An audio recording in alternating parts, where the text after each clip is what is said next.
very warm in here. Very warm. Oh.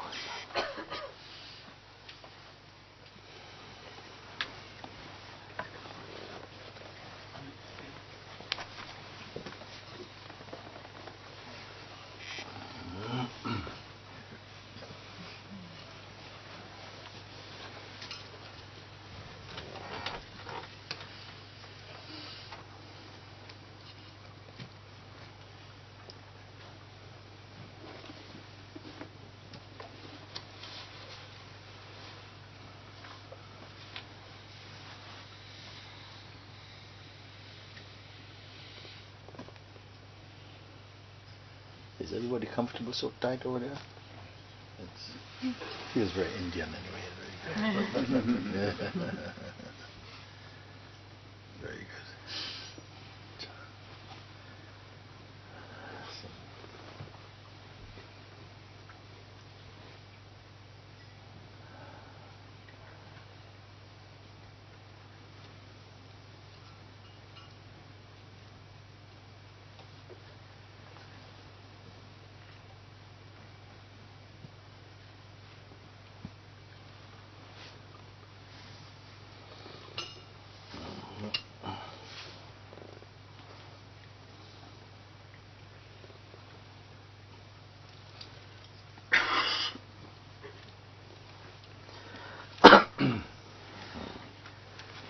Very good.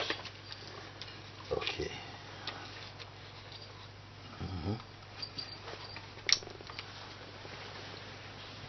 Om.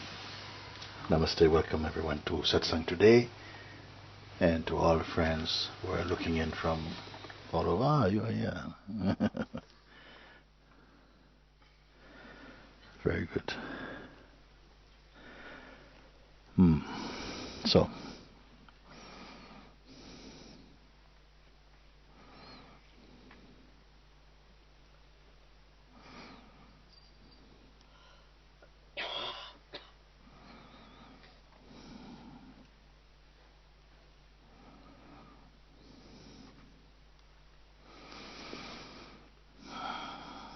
I don't feel for anything to say. We have our friends here.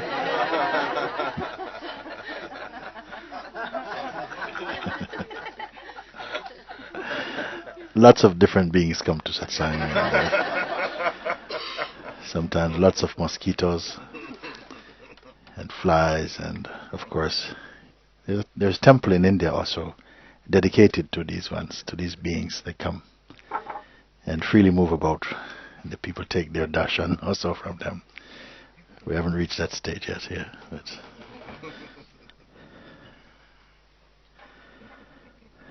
how shall we proceed today? I don't know.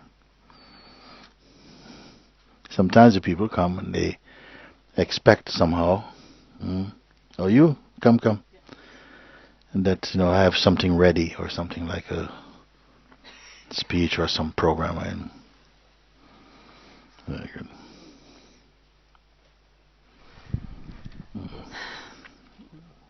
I just want to thank you so much for everything that happens in my life since CMAR in September. Yes. Very life-changing.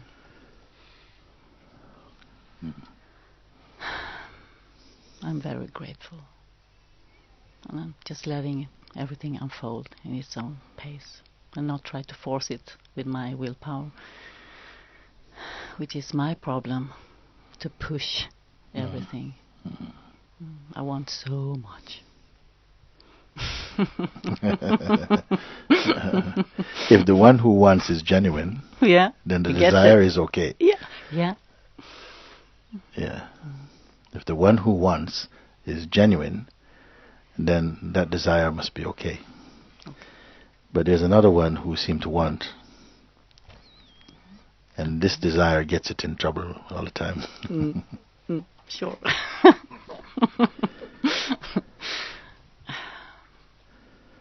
I noticed that. So, thank you. That's it? Yeah. Good. Okay, good. In your case, I accept, I understand what you are saying. And it's very good. Yeah. Very good. I have no words at the moment Good. Just gratefulness fills my heart. Very good. Yeah. Thank you. Okay. Thank you. Very good.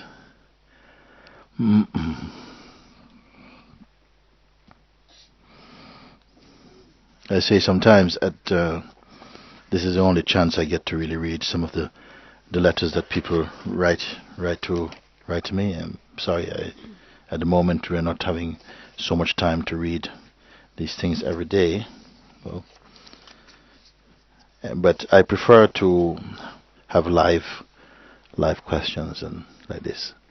But sometimes, people are a little shy and so on. I have to fill in and address these, which are also very important. Now, this one says, Dear Mooji, how can I be the emptiness if the emptiness itself is perceived? With love, Gabriel. Which Gabriel is this? Not Archangel Gabriel.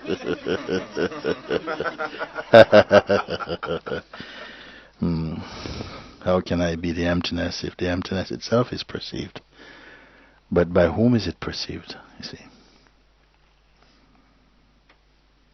If emptiness is perceived, who would be the perceiver of emptiness? It would have to be something more subtle than emptiness.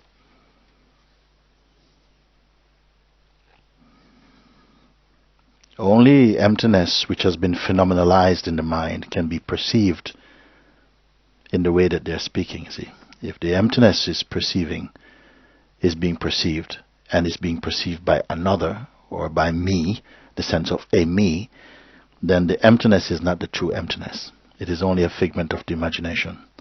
It is some kind of mental construct. What perceives this emptiness? Must be something more subtle than emptiness, greater than emptiness. Can that which perceives emptiness also be perceived?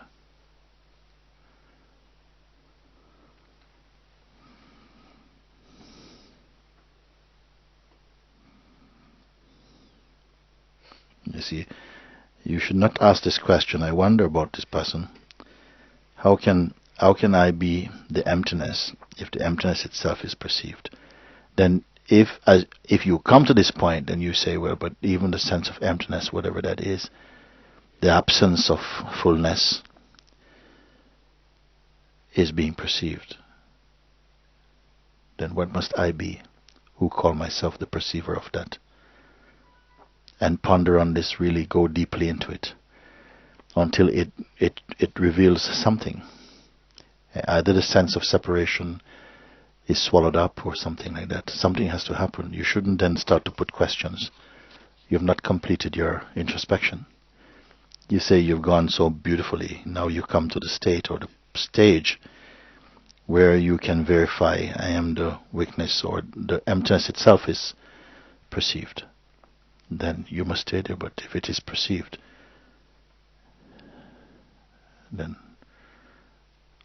who says it is perceived? Something says, I see. How can I be the emptiness? If the emptiness itself is perceived, then what is I then? It must be beyond emptiness and fullness. Then would it have any questions like, how can I be emptiness? It would have obviously solved itself. To write it like this is just a kind of cleverness. It hasn't, just like you give up. It's not the real, you have not really gone sufficiently deep or clear. You see, if you have already said, how can I be the emptiness if the emptiness itself is perceived, obviously by the same I, then what is that I? Is it personal? Is the person beyond emptiness? So it cannot be the person. Then what is it then?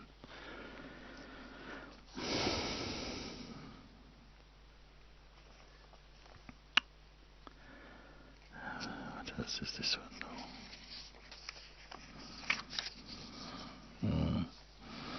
Dear Mooji, Namaste. My question is, nowadays it's becoming my daily habit to watch your videos from YouTube. If any day I miss to watch, I feel I miss something important that helps my mind to be quiet. Sometimes the question arises inside if this is another kind of attachment or addiction to spirituality. Thank you so much, Sarmin. Sometimes the question arises inside if this is another kind of attachment or addiction to spirituality. You see, if you didn't learn that from somebody else, if somebody else didn't tell you, oh, you're just being attached, no, or this is just another addiction, this thought wouldn't bother you at all.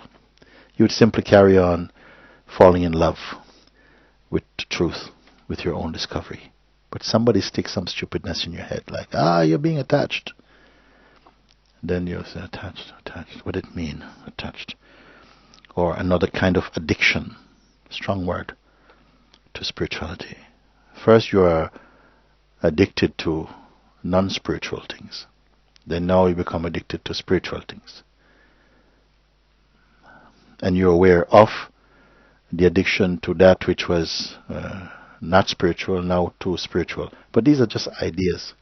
People push around, pick up so much ideas. And now they're kind of being troubled by the same ideas. They pick up off the ground even. Why you pick up your food from the ground to eat? Who serves food like that? So you needn't have troubled yourself with this. You carry on something you say. Other people are watching football. They're watching all kind of nonsense, soap operas every day. Now you're watching videos that help to keep your mind, bring your mind to quietude.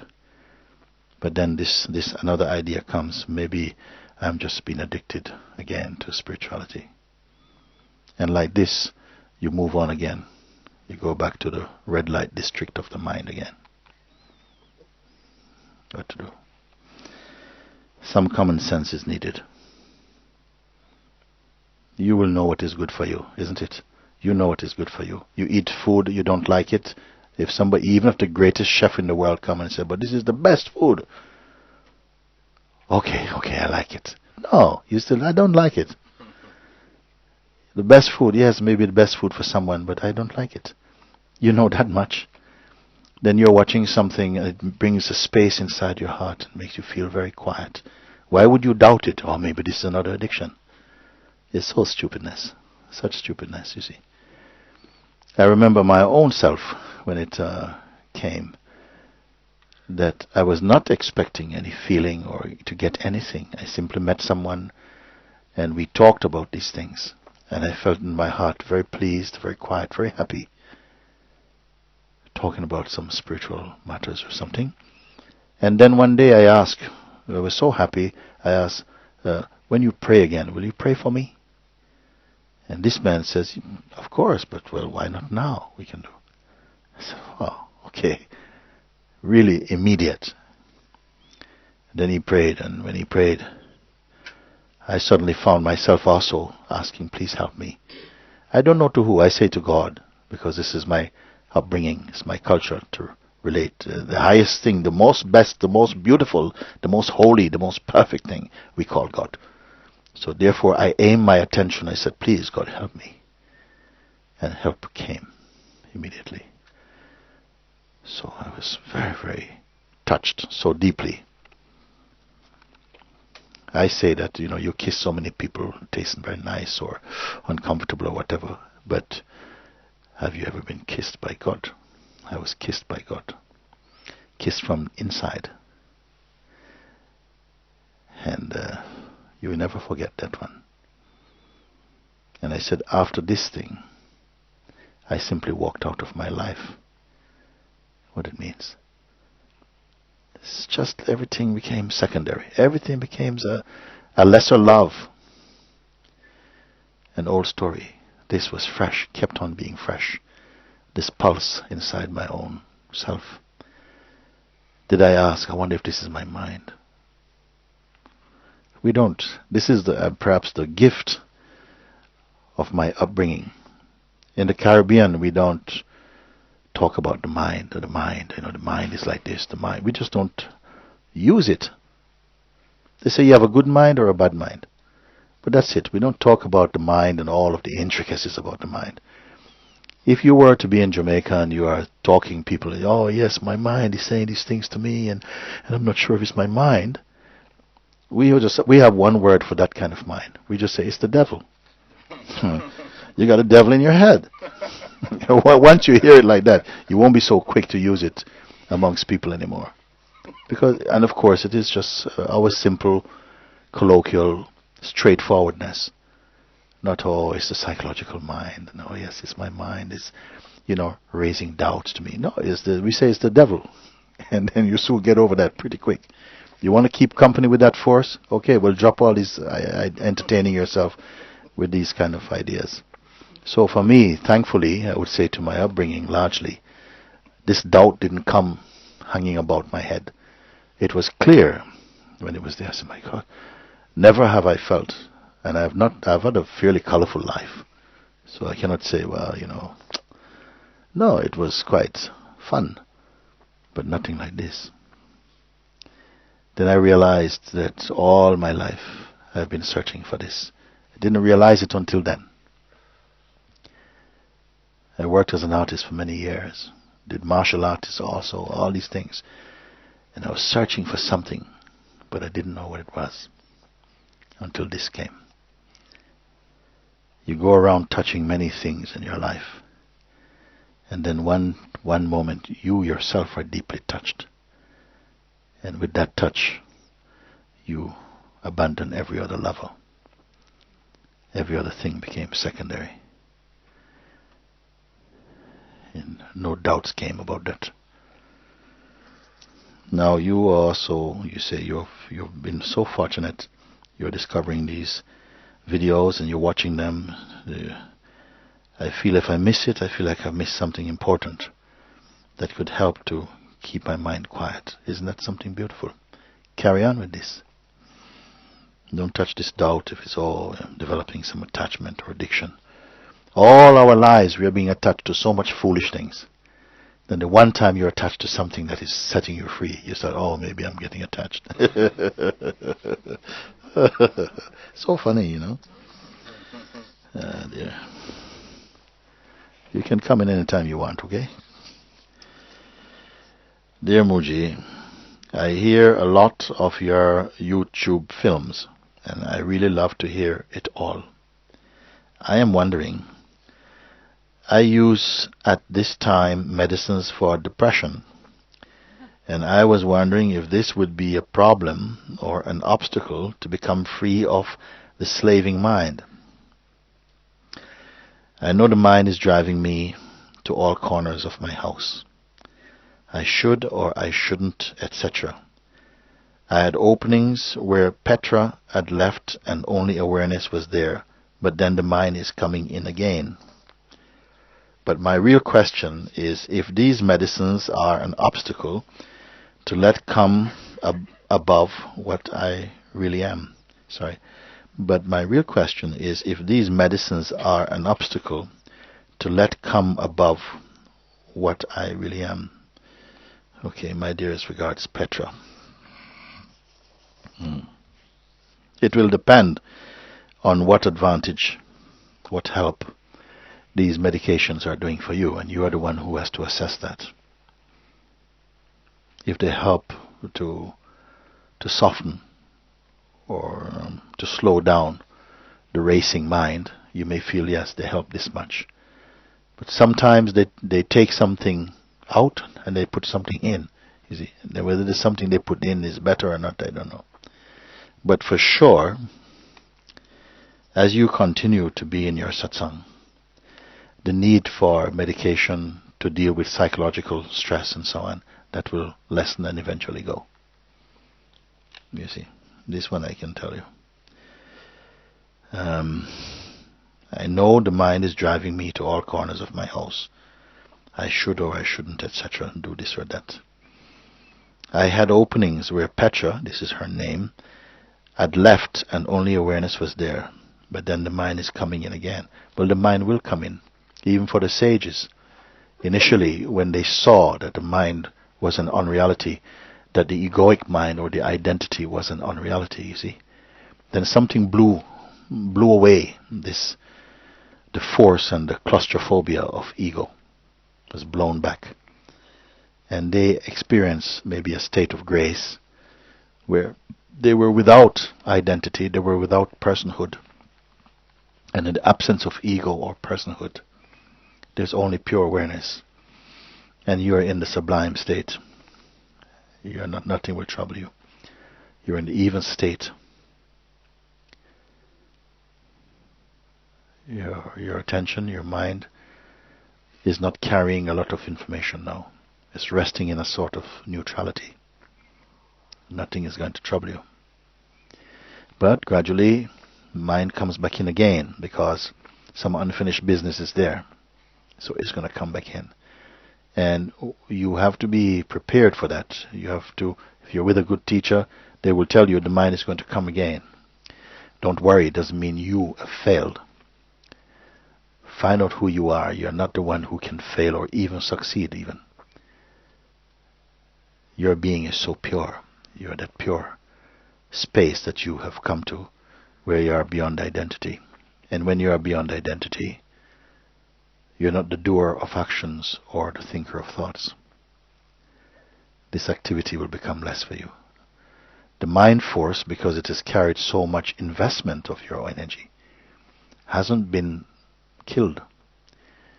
It's only had a good beating, so he's blown off a bit. He's gathering up strength to come again for a second assault. But if you hold your ground as the undivided weakness, the hurricane of the mind will not blow you. You will come. And even with the coming in of the mind, even with the tsunami power, it can do nothing to awareness. The most powerful wind, a tornado or an hurricane, cannot affect or damage space. It needs space to move about, but space cannot be injured. It cannot be oppressed. It cannot be affected by even the most powerful storm. Even an atomic bomb exploding cannot affect space in the least. Then how much more will it affect that which houses space? Your pure self. But to be clear about this, you have to contemplate and meditate a bit. This is what we are doing here in this place. Firming up your understanding. Not outwardly, but through the unsparing light of inquiry you come to see. And all your delusions, they cannot hold firm. They are dissolving in the power gaze of your own Dharma eye. It cannot stand. This nonsense cannot stay, you see. But my real question is, if these medicines are an obstacle to let come above what I really am. I don't quite, the English is not so good there, but I'm going to guess it. If the real question is, if these medicines are going to obstruct the realization of yourself, not necessarily, but they will also, they can create some psychological distortions that they can do. But if you're in a position to recognize the change of state, the reorientation of the mind and the behavior or the influence of any material on the mind, then you are not in the bubble of that manifestation.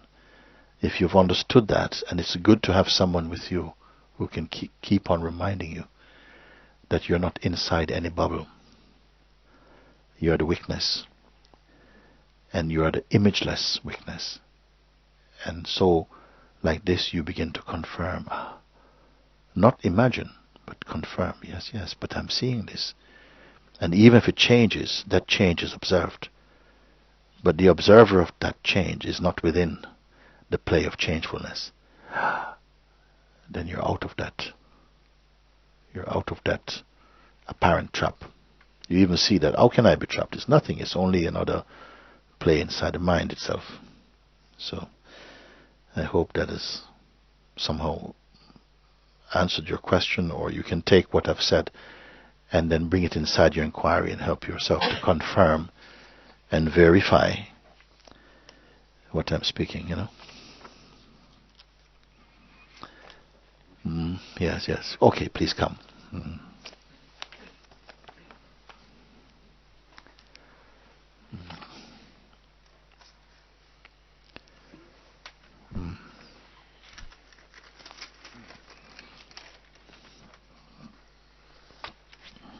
Hi, Mooji. Hi. This is my turn to read because I wanted to make sure to get it exactly right. Oh, okay. So the first part is more of an observation and then is a question. Okay. So, dear Mooji, even though you're always pointing us towards oneness and have encouraged the changing of perspective from personhood to that, still, as I listened to you speak over several weeks in Tiru and then at Zimar, I noticed that many different kinds of issues were brought up in the realm of the dynamic expression of life. Questions on one's place in the world, on relationships, and in the realm of psychology. Sometimes your answers seem to bring the questioner back to the core teaching of oneness, and sometimes it seemed that you imparted wisdom from your own life's experiences in the dynamic realm, like you're being a teacher and all that. In either case, the responses were right on target. So here's my question. So I'd like to know how living in an awakened state has helped you understand life and to be so good at addressing all kinds of issues in people's lives. Also, in a more general way, will awakening do away with blockages in all areas of one's life? So, and if you want to... Yeah. Okay. Should I hold on to it if I, maybe if I have to refer to again? Okay. So the bottom part is the question. So I would like to know how living as in an awakened state has helped you to understand life and to be so good at addressing all kinds of issues in people's lives. So this part, it's like when the people ask, immediately I see the answer in myself. I just see it. It's like clear, Like when you say 7 and 5, I said, 12. How do you know? It just comes in my mind. I see it. Like this. You just see it. It's clear like this. They are also speaking with sometimes. You've seen they are speaking with some people, children included as well, who seem to have extraordinary ability to do, like somebody says, 750 million, blah, blah, blah, blah, divided by this plus that, and they tell you straight like that. They have not worked it out. Somehow something is just sees it. And similarly, you see it in such a, it's like clear. And the people say, but, you must have had a lot of experiences. I say, no, I have the experience as you speak. As you speak, I have the experience of what you're saying. And it feels so clear. It's got, of course, sometimes I may recall an incident in my life to parallel, and, oh, yeah, this is like, oh, yes. But to be honest, the questions that people ask, sometimes the answer comes like this. And sometimes I'm answering the question. Sometimes I'm answering the questioner also. And then sometimes I'm answering a different person than the questioner. The questioner sometimes asks a question, and I see immediately that they are not yet ready to embrace my answer. But use the question, and I see that you ask a question there, but my answer is for you. But it's very spontaneous, like that. So it's not that so much. Just you see it from inside my being. I see it. And then also in a more general way, will awakening do away with blockages in all areas of one's life? Well, it does away with the one who is blocked. This is a powerful removal. We are looking for,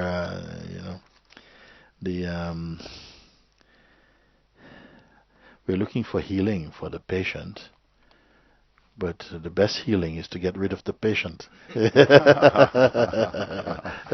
think you called it an anorexic ghost. Yes. Well, what I said was, it's like many times this search to find to answer these questions in our life. And I said it's like helping a ghost to overcome anorexia. You understand? Mm-hmm. The ghost has got suffering from anorexia, and then you put all this help to help the ghost who doesn't exist to get over anorexia. You see, so it is really quite a good metaphor, actually. Mm-hmm. But it's whether you are ready to take that. If your consciousness is ready to take this, because if you have strong identification as a person, then this example will just frustrate you. Like, what is he talking about? You're not even addressing my problem. I said both you and the problem are unreal sometimes. Mm-hmm. If the person really believes in themselves, then I have to step down a little bit and address the consciousness. Because what exists is the consciousness. What I see is the consciousness. You are consciousness. Behaving as a person. Believing very much that you are this psychological entity. And I see that that's where most of the trouble is coming from. But if you in your skin believe, but I am this person, then although I know you're a consciousness, I have to speak to you as though you're a consciousness that's a little bit drugged up. And I have to speak to you from your drugged up state a little bit until you can come out with it like that. So I like your point. Well, there seem to be, for many people, and I hear this over and again, very specific blockages that may, to do with conditioning, to do with psychological burdens and so on. You must be very clear about this. I'm very appreciating the opportunity to address this point. That the blockages that the person experiences, you see, and if you remove these blockages, it is likely that other blockages will come. I'll explain why I say this. In the highest sense, the person is consciousness. But the consciousness is living under the influence or the hypnosis of being a person. And it is only as a person that the consciousness can have problems. Now, the one who sees tries not merely to address your problems, but to get you out of the state of personhood, of the conviction of personhood. When you're out of the conviction of personhood, which can happen like that, then you're seeing from a higher platform. And those notions, those problems, you see clearly they were only existing for the idea you have of who you are. Who you actually are is consciousness, but who you're believing you are is a person. And the person is inclined to have problems. It's a very handicapped form of consciousness. It's never total. Now, the consciousness, once it is portraying itself as a person, falls in love with personhood and is deeply attached to its own identity, it is afraid to give it up or even to go beyond it until it suffers sufficiently with so much pain that it finds personhood unbearable or something. This is quite what happened.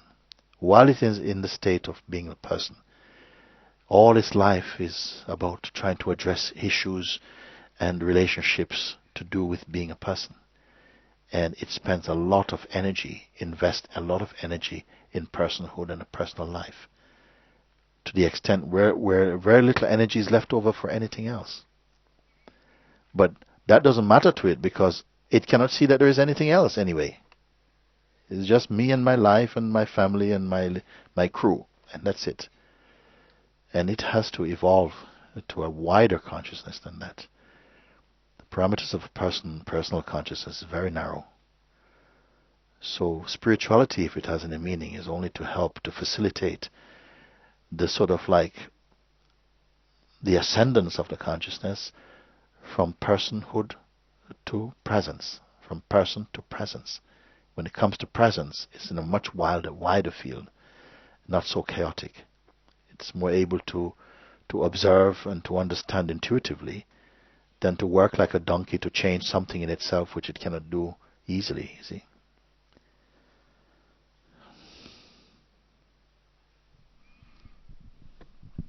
So it sounds like, Mooji, like when you give us such good advice that relate to our personal lives, even, that the goal is rather than just to fix the personal, is to help us to make it easier to come back to a higher state of consciousness. Because from the higher state of consciousness, as your attention raises to a higher state, proportionately the problems are going the other direction. They're fading. They're not real. They're only real in your mind. If there was a problem that was real, it would be real for everybody. It's not real in itself. It's real in the mind of the perceiver and the conceiver of it. When you see it from the place of consciousness, it's like immediately, it's like you're in a new sphere, a new realm. It's like you're taken out. You're in a completely new realm.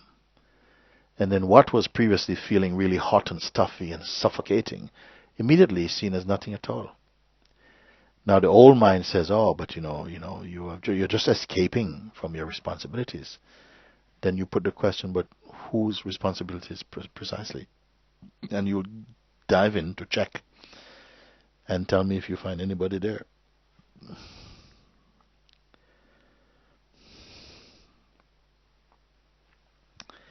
I would like to know how living in an awakened state has helped you understand life and to be spontaneously,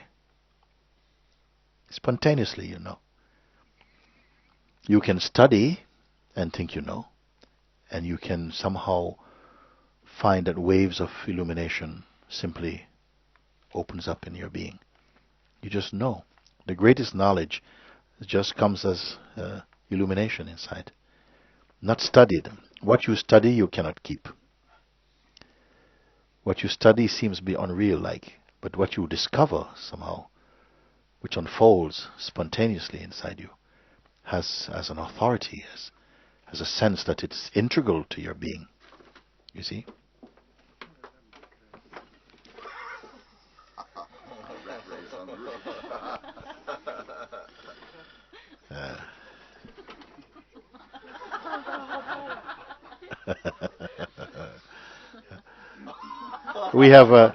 We thought we got out of the rat race. Yes. We have a very humble life here. And also, in a more general way, will awakening do away with blockages in all areas of one's life?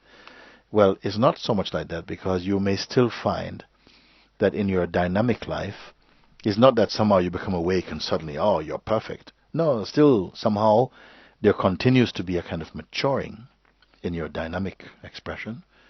But the background of this is the unchanging awareness.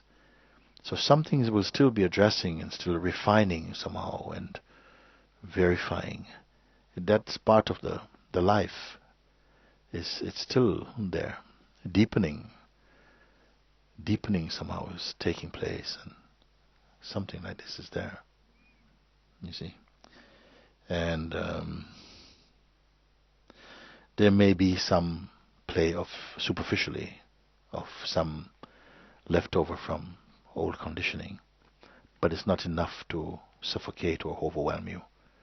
You see, little energy is going to that now. When Sri Nisargadatta Maharaj actually made this statement, he said, "I leave my human life to unfold according to its destiny. I remain as I am." Very beautiful thing. Huh? Something seems to be playing out a certain way. Nobody knew or knows. Nobody knew how your life was going to be expressed today. You don't know. You're discovering. You can sit and plan your day. I can say, even to anybody, you sit down and you write out 3 minutes of your life. Design 3 minutes of your life, what you're going to do for 3 minutes. And every 10 seconds check in to see if you're accomplishing your intention. 3 minutes. In the next 3 minutes, I'm going to do this, starting from 0 seconds. One, two, I will do this, and then after that I'll do that. Then after this, I'm going to read a little bit. I'm really going to enjoy this. I'm going to go and say hello to my friends. We're going to have and try and follow it and see if you can do it. And even if you did, because you're so focused, tell me if this is your life. If you could live a life like that. Your life is only a discovery, not made. And no matter if you could do it, it could not compare to what unfolds naturally. So it's just a sort of waste of pastime. Thinking, yeah, I want to do this and do this. And it's fine if you just enjoy that. But if you take it seriously, and then if it doesn't follow your projections, you feel very crushed and so on, then it is already too much of a weight to carry around. The one who is free is going to leave life to just be whatever it is, knowing that it is whatever it is, and what is that? Well, whatever that is. You see, they're not putting a design or a request and life should be like this, or having some holding on tightly to some favorite intention or something. They let it just unfold, whatever. It's good like that. Wow, you take it back, okay? Thank you.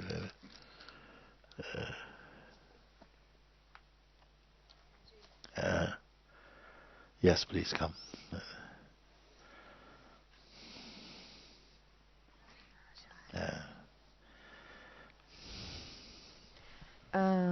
About what you said now, about make life unfold as it comes. Yes, yes. I have I don't understand very well sometimes the difference between let it be, yes, and you are just letting life be, and you are how can I explain? When it's time to take a decision or not, you know, when it's time to let things happen, or when it's time for you to make a decision, what's the way you want? Just not let things come to you. Oh, it's what life is to be, and you are like not.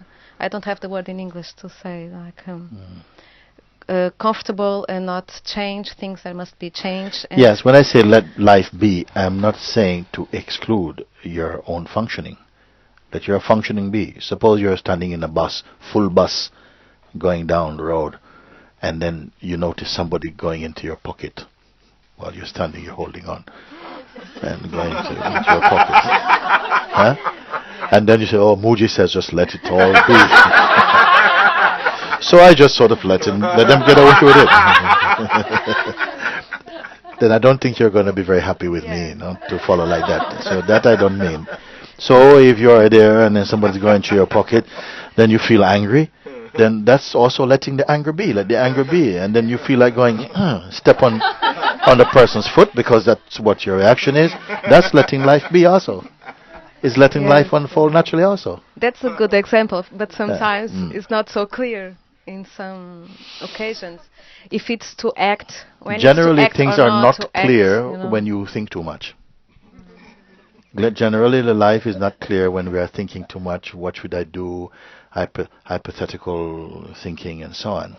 If you're not thinking, you find that somehow you are conversant with life in real time. You don't need to know what you're going to do. People sit around, if this happened, what would you do? Well, actually, nobody knows what they're going to do.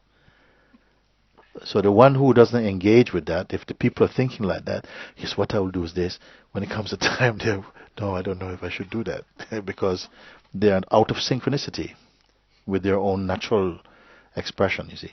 When you don't think about these things, you're just somehow self-centered in the proper way, not psychologically self-centered, but, just centered in your own heart somehow like this.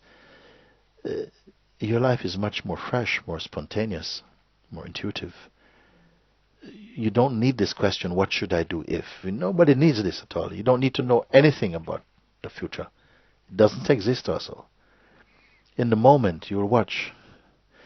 And then when you're like that, you will not feel it's what you did. It's what life does. The one is what would I do? Then you are compressing an intention into what is spontaneous, trying to coach it how it should be. And this is not a natural thing. But we can do this. And still, I will have to say that it is still a form of consciousness expressing like that too. Therefore, I'm not going around with a loudspeaker telling people this is how you should do. I only talk to the ones who ask me. You say, but you say let life be. So yes, don't try to strategize too much. It's not natural. Then you get very uptight and confused. I don't do that. I'm the opposite. Sometimes I go to the other side, but sometimes I stop and I start thinking. Sometimes it's my problem when I start thinking, like, oh, maybe should I stretch at something because I'm not stretching anything. So where I'm going, like. Yeah. So this looks that I'm not going anywhere. I'm not going anywhere, and life is passing. Then it's okay. But then I start saying, "Oh, maybe life is passing," and that's the problem. And starts when the mind comes and starts thinking that maybe I should do something that I'm not doing.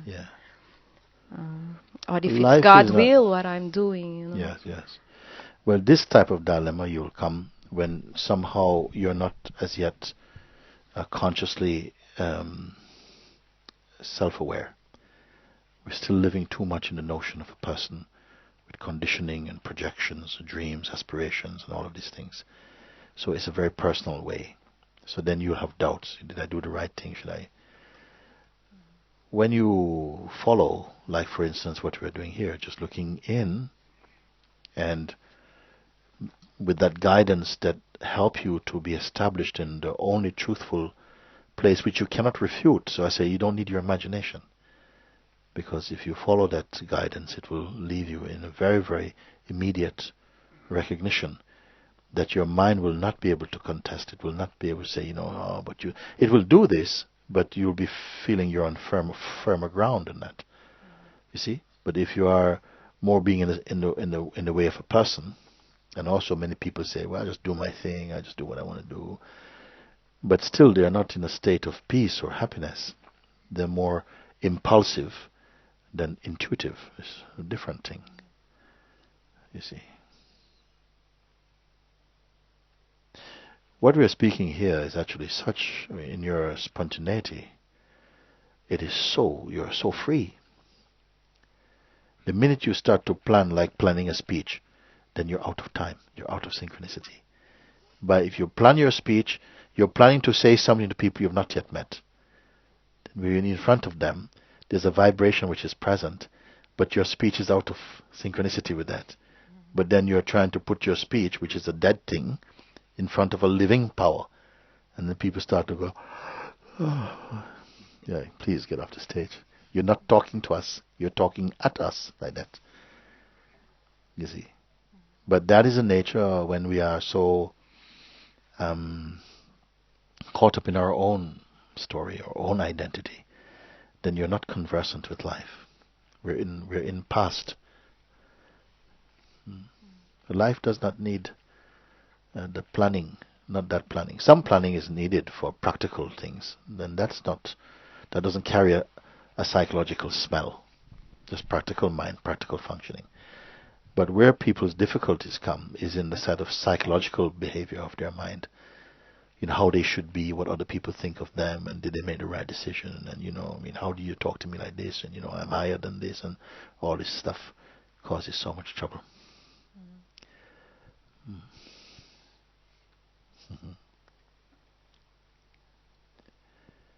Thank you.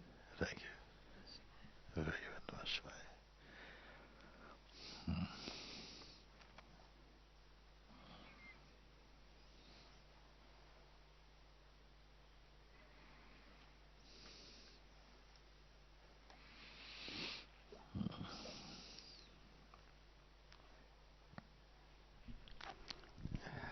In that case, one should come here without a question, following the previous conversation. That's why I thought of, at this moment, to step up, because I thought, well, I don't really have a question, I don't know, but then let us see. Let us speak to him and not at him, and see whether some question arises. Because I had thought of some questions, but then they were not really present, so I thought, forget about them. Let us see what comes. Yes. I would also myself dissuade people, not encourage, just to try and find interesting questions. That's quite boring, really. I would like to know that if you had half an hour to live, what question would you want to ask? How would you be in yourself? Would you simply be in a state of peace? Well, I don't want to even suggest too much. Half an hour, which is very generous, really. Some people don't know half an hour. If in half an hour somehow lights out, where do you sit inside your own being at this moment? You see, some people can somehow take this at a level of seriousness and almost recreate the psychological and emotional and psychic reactions inside themselves and look and say, well, my God. You see? And others will say, well, it's kind of novelty. And yeah, well, I'd like to have one girl, I asked her, if you only had half an hour, how would you like to spend it, your last half an hour?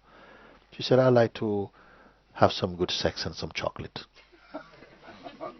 Okay, why not? Your choice, whatever. I don't know. But it can be a very powerful facilitator for some deep introspection to look and say, but wait a minute. If it was actually like that, then my mind would not be racing about thinking about what I'm going to do next week and I'm going to get married next year. You could not touch any of those things. You could not. You would not go there. Your holiday, your future, having children, all these things, getting a better job, all this is finished. Boom. Half an hour. 25 minutes now. What is your state of mind? Is it good like this? When it goes, it has been good enough, sufficient. No regrets is here. Then I would spend my last 25 minutes just saying thank you to existence or something. I don't know. What would it be for each person? It is good to help you to focus what is your life. Well,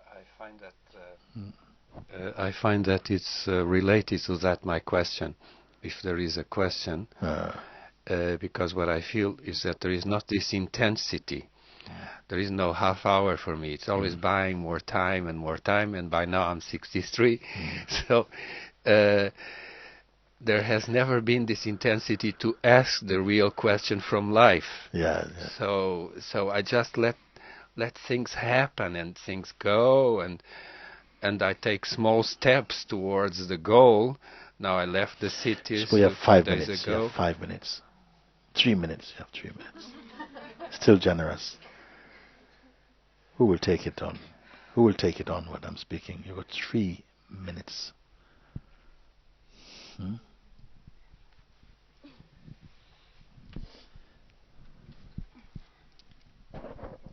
Thank you.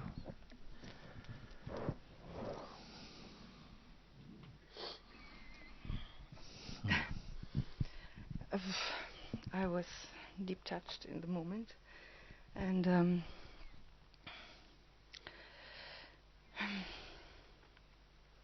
I'm also looking since I don't know 1-2 weeks every day to you in YouTube. This question I would ask: how to come home? Yes. And so I want to tell a little. This is first. It's a present to you and to the ashram. It's Ganga water from Varanasi. Oh, okay. So clean from Varanasi now?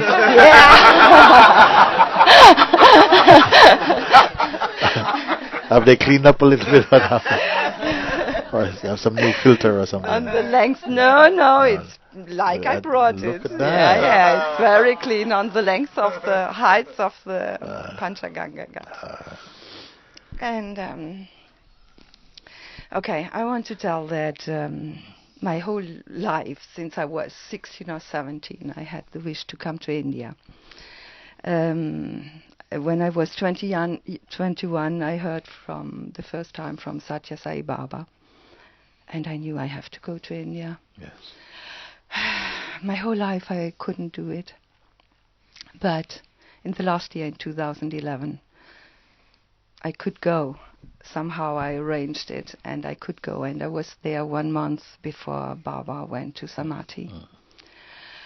So I was so happy. It was one of the best things in my life, to reach to it. And also I was in the ashram of Amma. And thank you. Yes. And life changed somehow. Okay, it changed already before. I had some spiritual crisis, but since I was in India, it was much easier, and I liked it very much. So I was this year again in both ashrams, and I was in Varanasi, and I thought, I want to clean up. I want to clean up before this day of 2012, 21, and I want to go to Varanasi. I want to take my bath in Ganga, and I was in the free flow. Like you said, it was when I was in India. It was free flow. I did not. Okay, I had some stations to plan, but it came in the moment, and I was so happy. I was really so happy. And I thought, okay, the universe is organizing. I'm true, and my wishes are true, and then it's coming all like it should, or like it has to be. And also as a lesson for me, now before 4 weeks, I had a heart attack, and and so it can be from now to another moment. In half an hour, it's over. Yes. Yeah. The thing is now, and what is also very very special for me is that I did not know you. When I came home from hospital, a friend of mine, Patricia from Ireland, I met her in the ashram of Amma in Kerala. She wrote to me, "Hey Judith, how are you? I'm coming to Portugal because of Mooji. He is making a retreat in Sema, and where are you?" She don't know where I am in Portugal. I said, "Hey, it's on the corner. It's in 10 minutes, I'm there." And what's going on? Then another friend came and said she wanted to go to Satsang here. It was some days after I came from hospital home, and she wanted to come here for Satsang. I said, "Hey, I can't. I have to stay." But you came after this attack. You came to my life, so. And I was sitting at my home already many times and crying and laughing, and I don't know. Yeah. But the thing is, my question is, I would like to have your explanation or something. Before I had this heart attack, I thought I'm so happy. I was every day happy. Even if I have my problems here and there, some Maya problems. Yeah. But yes, I felt like I'm in the hands of God. And now they're rising up a sadness, and this yearning that don't stop. Yes. And I don't know how to come there, I don't want to know anything more of this life, Oh yes, I want to make my journeys to India, to people like you, to ashrams, and to see the holy places of the world, something like that. But to treat this world, to earn my money, to have a fight with my ex, I'm fed of it. I only want to live this again, this feeling I had before, and I'm wondering why I felt out of this. You know? Okay. It could be also you are experiencing something. And some fears arising. Yeah. I felt that I'm over all these fears. Now they are arising again. So... Oh.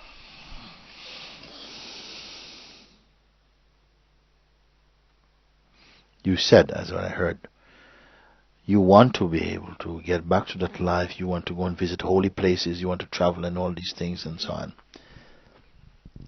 To make retreats. Yes. But I would rather focus on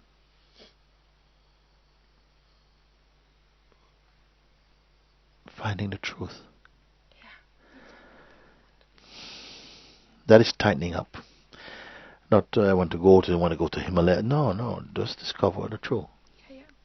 And if it may come, you would have to discover the truth right here today, not Himalaya. To go to the Himalayas inside your own being. So I was so happy that you are here. That here in Portugal, near to my is ashram. Yes. And perhaps when life plays like this, it comes with an immediacy for you. Immediate, something more now. You're already giving some clue. I don't want to be back in this life, having arguments, just making money. That's not it now. And maybe sometimes having something as intense as like a heart attack happen and so on, it cuts away a lot of nonsense. Like, I don't have time to be living the rest of my life and all these things. I want to find the thing, the pearl of what this existence is. You have to find it. And it is always here. It is always here. And if I say to you, whatever you have done or aspirations you have to do things and to go place and to enjoy, anything to do with future, just leave it aside just for a moment. To leave this, just leave it aside for now. Everything about the past also, it only is alive to the extent of how much attention you give it. So leave that aside now. The past you leave for a moment, and anything to do with future, your aspirations, ambitions, leave everything aside. Let's say that we are meeting and we have to meet in the most sincere and authentic way. And there's no interest about what you've done or your family, where you want to go. No, just your being. To a meeting of being, not of person. So everything must be left aside. You're going to enter this room, but you have to enter it naked inside, to leave everything. Leave everything. Any hopes or wishes, or even if I enter the room naked, what will happen? No, leave everything aside. Just for a few moments.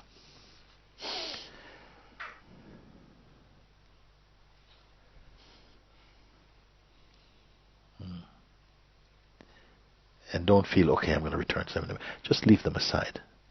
With no intention to pick up again or to do something. Just leave everything aside. Even the feeling of your I, your self-image, your identity, all of this, just leave aside. Because none of these were original to you or originally with you. You picked them up along the way. So everything that you can pick up can be lost.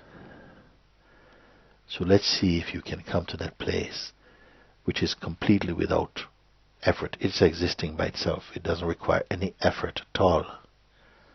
It simply is there. And don't use imagination. Imagination not needed. Leave everything aside now.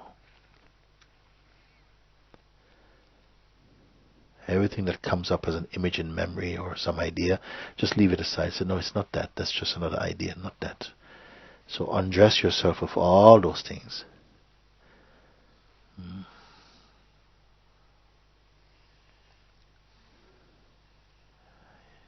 you come to a place where there's nothing to take out or to put in. Nothing is.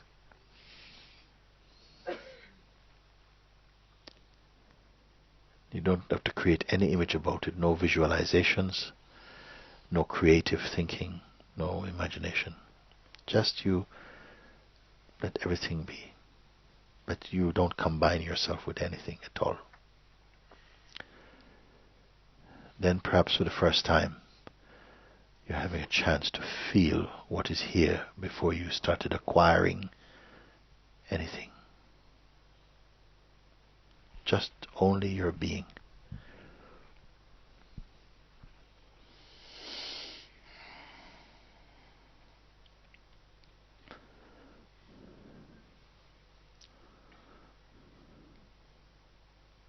Just look, just observe, just discover, don't create.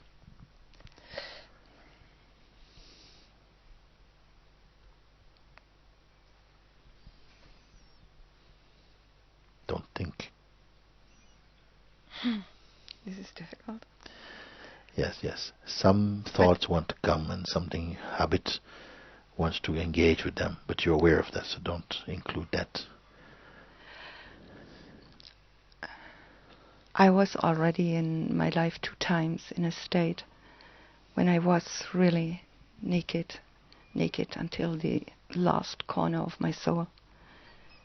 I felt that I am. That was, I lived in this, it was like a psychosis, you'd call it medical way.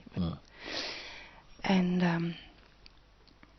there I was in states, I was like in heaven. It was a communication through the thoughts with all people around, and all knew what I am and how I am and what I'm thinking and what I'm doing and all. And then I came to a state I loved. It was the biggest love I ever felt in my life. But how can I come there? I cannot go in the normal life. I cannot live there. Then I'm crazy. I am not crazy.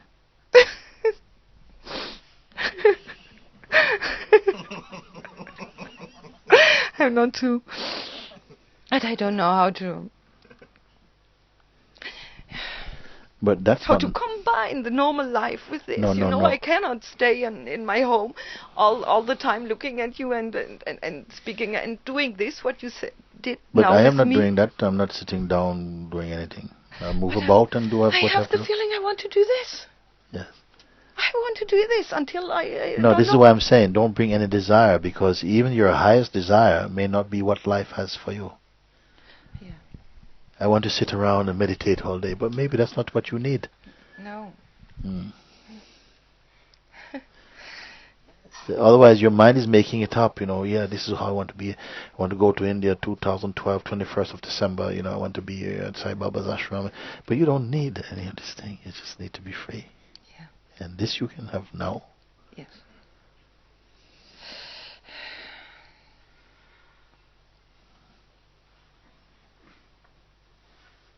So that's a distraction. So leave this now also. Put this aside.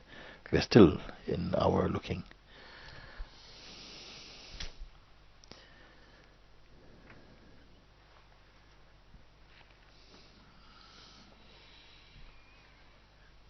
No one can say how that will unfold. It is not going to struggle with any unfolding. The unfolding is not really, it's just happening spontaneously. It's not that. That in whose presence the unfolding is taking place, but itself is not pursuing any unfolding. That space, pure. Not a person. Just your beingness, you can say.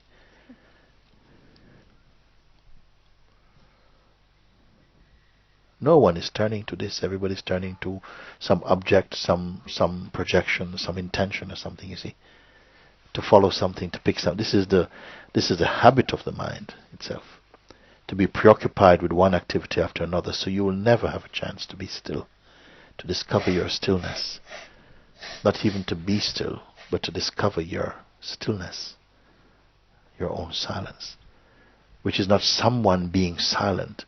It's just the silence of being. which is not in conflict with activity. Activities can happen. The universe is producing all these activities through the vital force. Everything is moving. And this body is part of it. But the way in which the mind somehow enters into that and takes over the seeing, like it is the producer of it or something. But now you will be able to see also the mind is also wanting to have a piece of the action or something. But you are not an action. You are not an action. You are not a doing. What are you afraid of? To fight. To have some fights. Speaking. I'm afraid to have some fights with my ex to get my money for a living. These are little lesser things. Yeah. Maybe I'm afraid that these things are blockages in my way to you are making them into blockages. You're giving too much energy to them. Yes, I know. I know attention is all, but it's somehow I know it. So energy is following the attention. This is the universal law. But something is. It's like it's taking me. Don't touch that. I have to cut it. No, you don't have to cut anything. You just have to stay as you are. Where I'm pointing you. The mind is giving you more tasks to do. You have to cut something. You have to smash something. You have to have a fight with your husband. You have to. All these things are going to happen, and one thing you're piling up in front of another. These are nothing at all. You have not yet visited now. Yeah, I know. The thing is, before I had this heart attack, it was like that. Yeah. I was not attached to that thing. You are still going to past. Yes. Why? Why this came with this heart attack? Before it was not there. What about now? I know I'm here.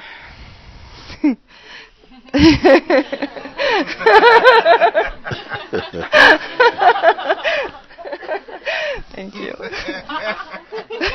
That's the best thing. Well, yes, even more immediate than this now, which is a bridge between the past and the future. Even this, if it is felt as a moment in time, even this also, you're beyond.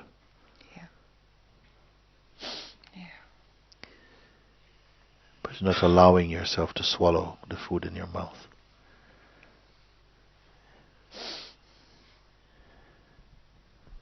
It's not difficult. Just be aware that these things, this attention, drifting attention and habits, they are not in service to the truth. They're not helping you. Something is responding to them personally, like a kind of frustration. But I don't understand why I don't do this, and I had it before. But this is also another game that is standing in front of that which is timeless. Stop telling the story of I.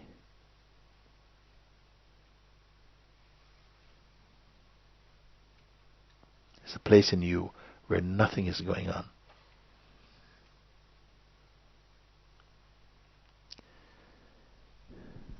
And it's not a place of fear about what is going on. Because when you're there, whatever is going on is not worth mentioning. Nothing is going on unless your mind is saying something is going on. And because we are somehow missing the obvious thing and not really somehow acknowledging your own stillness, your own silence, your divine silence, you see, then you're talking about so many things and stirring up the dust of the mind. Yeah.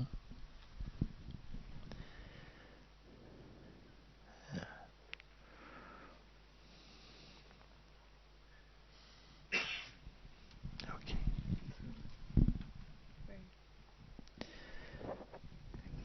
Thank you very much.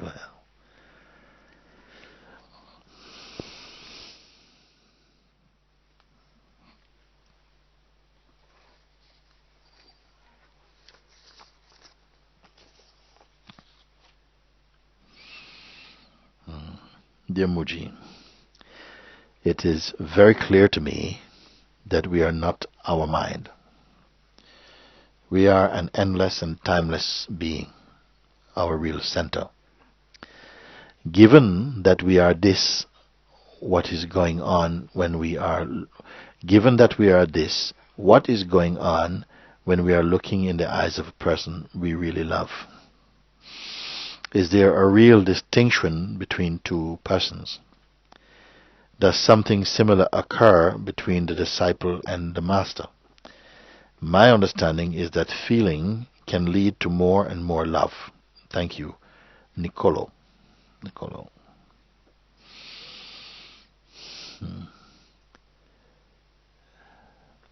Given that we are this real center, as Nicolo is a male or female? Nicolo, male name.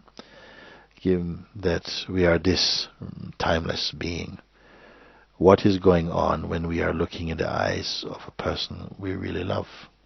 It depends what you want to project. Very rarely do we see without projecting. I wonder if you follow. Many times, even when you're looking at a thing innocent in itself, you make it into something you want to see. You project something like that. You're looking in the eyes of your beloved, but you're still projecting. Or you're still trying to sometimes people are looking in each other's eyes, or someone what are you trying to do? What are you trying to do? Imitate some spiritual kind of thing?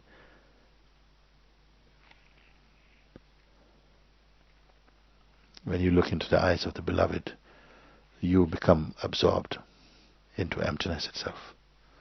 You lose your duality.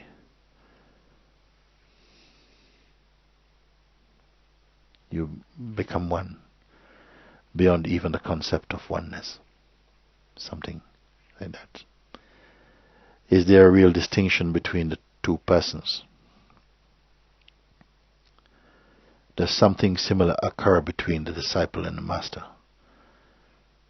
My understanding is that feeling can lead to more and more love.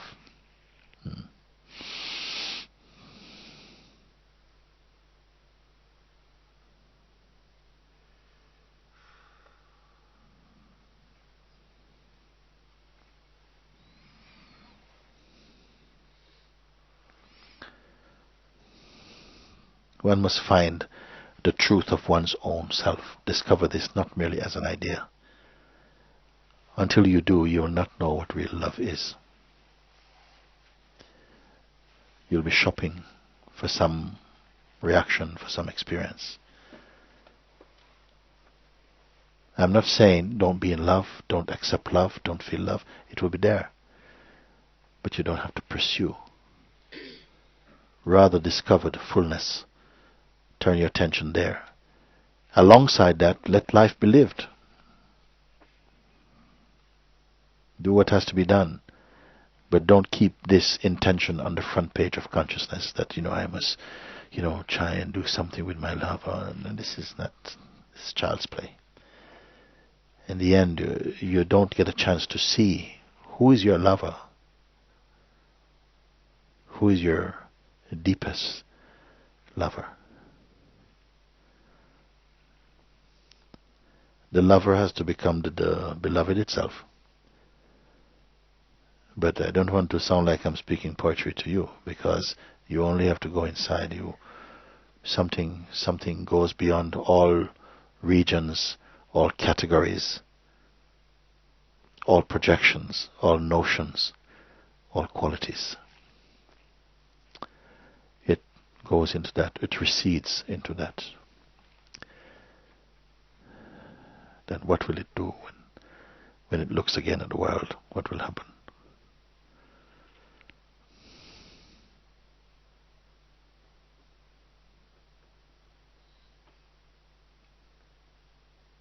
I don't think it will see master and disciple there.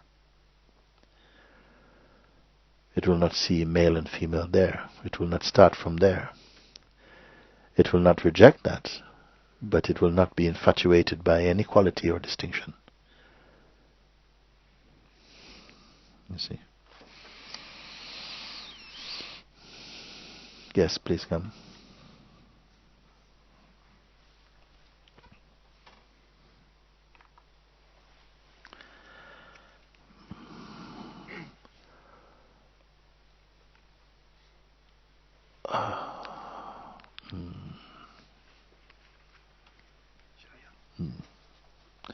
Jaya, will you come? Or someone else who speaks, but she's on the camera, no? Another you can do? Okay, come. Because you're on the camera, not? Okay, this is good.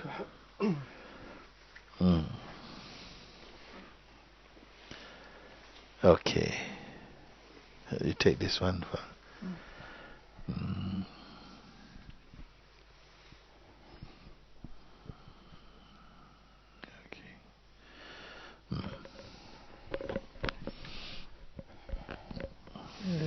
Hoje eu estou lidando com uma onda de medo muito forte. I'm dealing with a really strong big wave of fear. Eu percebo essa onda. I perceive this wave. E não consigo controlá-la. But I'm not willing. I can't control it. Esta semana eu tive um sonho muito forte. This week I have a really strong dream. Com meu pai. With my father. Meu pai morreu há 30 anos. My father died 30 years ago. Mas a imagem e a presença era como se ele estivesse aqui. But his presence and image was like he was here. Eu nunca tinha tido um sonho assim tão forte com a presença do meu pai. I never had a dream so strong with his presence like this dream. Então, a minha pergunta é: So my question is, são estes registros de memória, essas vasanas, que não permitem que a gente se estabeleça no ser? These feelings, these registrations, these memories, these vasanas, they don't allow us to stay in the self. Porque o ser é percebido, mas estas ondas tiram do centro. Because I feel my being, but then these waves do medo. Essas ondas tiram do centro.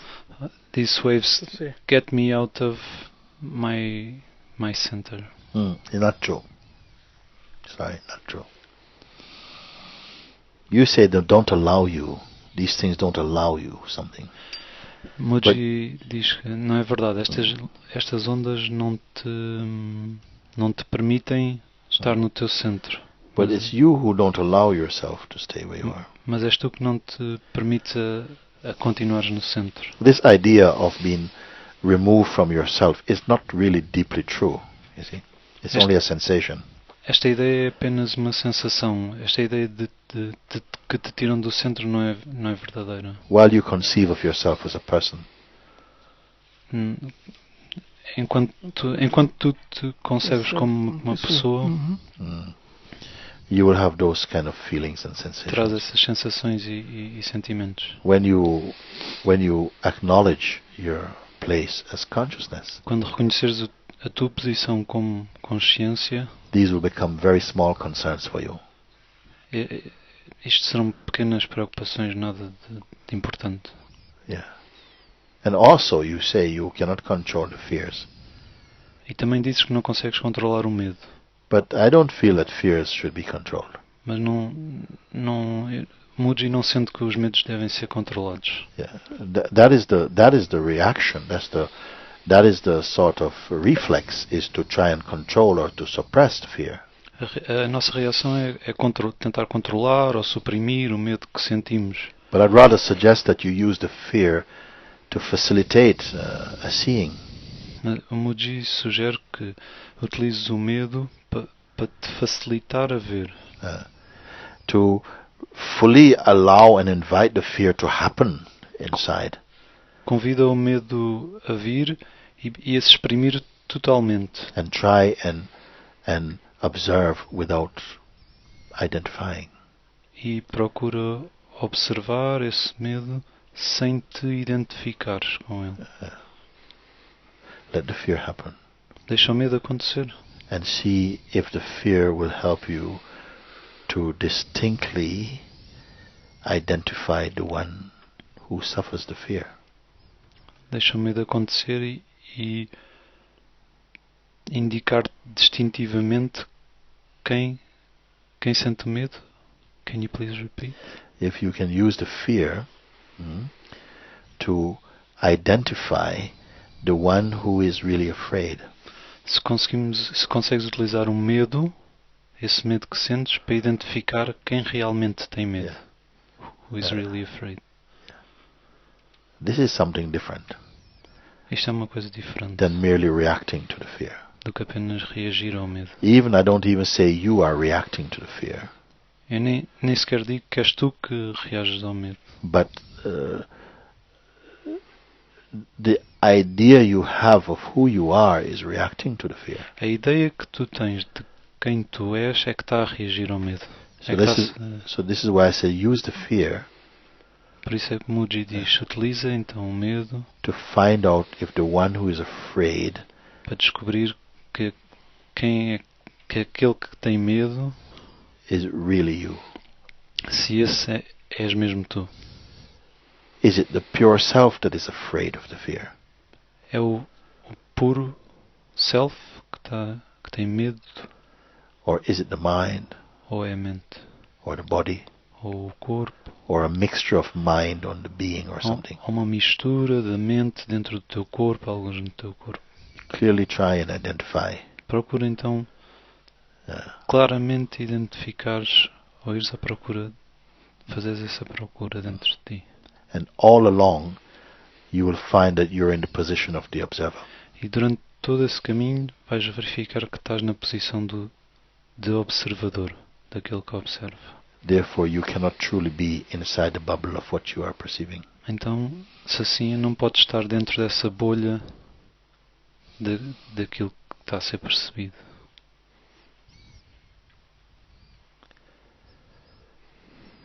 And also now you are about to give a tremendous importance to this dream with your father, you see.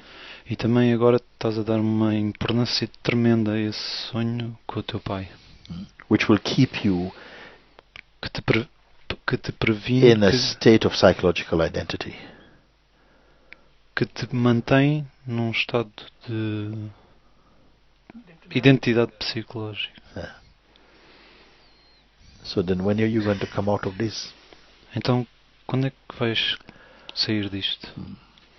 Something is holding you in the position of a person, you see. Alguém te está a manter na posição da tua personalidade, da tua pessoa. Then the person is believing the problems. E a pessoa está a acreditar no problema. Which the mind creates. Que a mente criou. Believing them to be real. E estás a acreditar que eles são verdade. And using the sense of the reality of the problem. E using the apparent reality of the problem. Utilizando a aparente realidade desse problema. To be your reality. Para ser a tua realidade. You see. Vês? Look at it from the place of consciousness. Vê do teu ponto de consciência, do teu lugar de consciência. How are you going to suffer as consciousness? Como é que podes sofrer desse lugar de consciência? Does anybody follow what I'm speaking or not? You see. This is really the crux of this entire discussion. Isto é apenas umas rachas desta discussão, desta conversa. If you're going to hold on to being the person, se continuamos a agarrar-nos a esta ideia de pessoa, personalidade, you will not be free. Não seremos livres.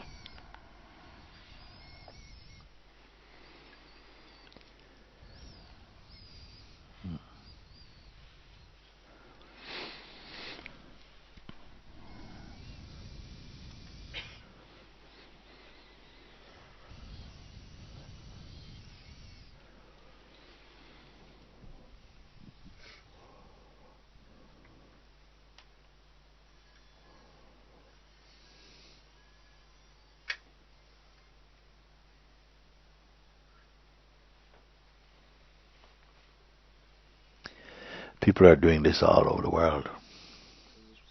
Fazer isto em todo o mundo. They're going to spiritual gatherings. Todas as pessoas estão a ir a encontros de pessoas espirituais ou com intenção. Can you speed up a little bit? Yeah. And they're asking questions that they perceive are spiritual questions. E estão a perguntar questões que elas percebem como sendo perguntas espirituais. But if they retain their identity as a person, mas se ainda retêm a sua identidade como pessoa, whatever answers they get, qualquer respostas que consigam, will not propel them beyond personhood. Não as vão propulsar para além de personalidade.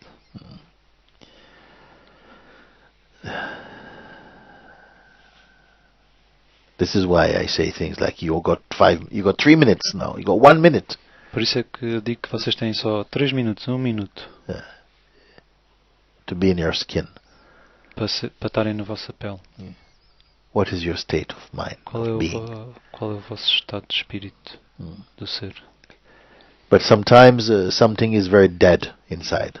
Mas às vezes há algo muito morto por dentro. Cannot adequately respond. Não consegue responder adequadamente. Because it's a little bit stoned. Porque parece uma pedra. Yeah. Stoned. Parece que está pedrado, como drogado. In the image of a person, you see. Na imagem dessa pessoa. He can't come out of this self-image. Não consegue sair desta imagem própria.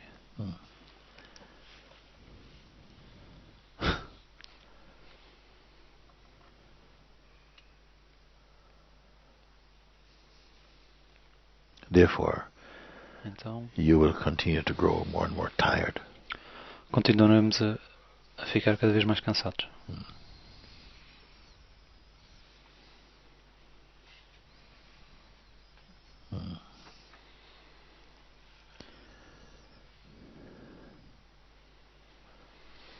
Mind should really be our servant. A mente deveria ser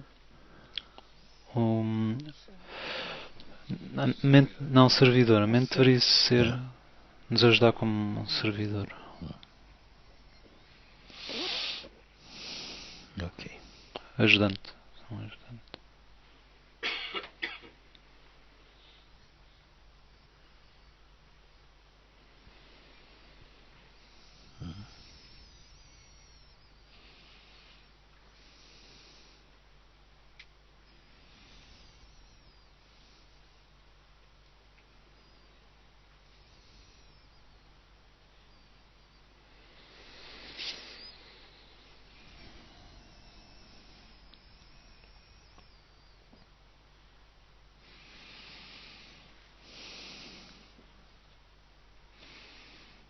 I'll have to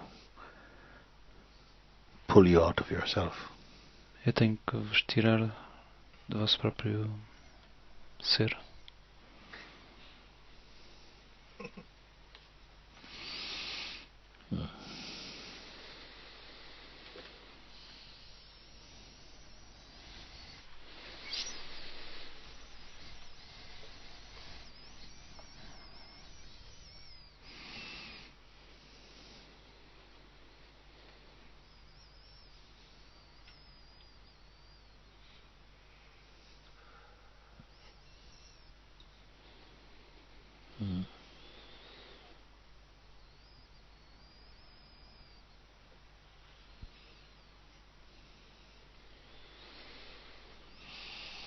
Okay.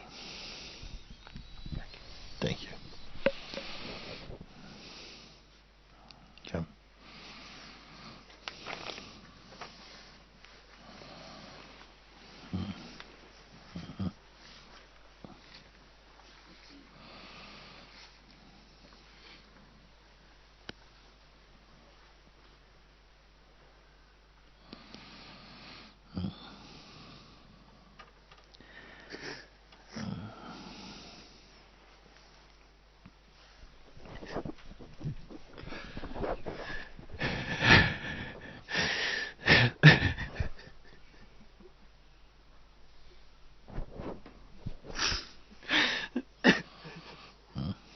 Thank you.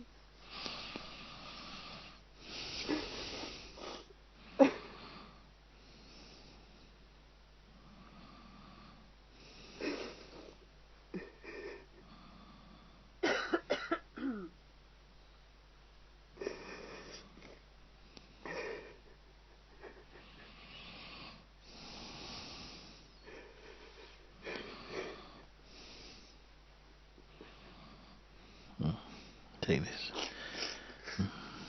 Okay.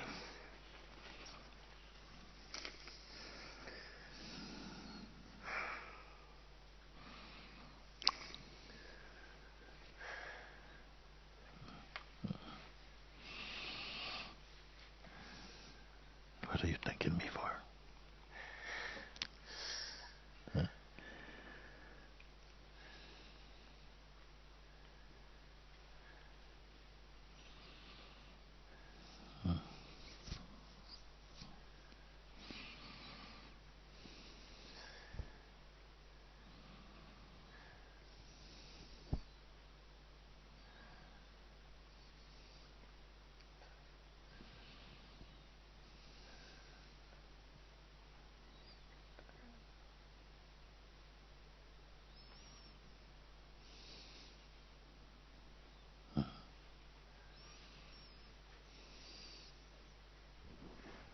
For your love.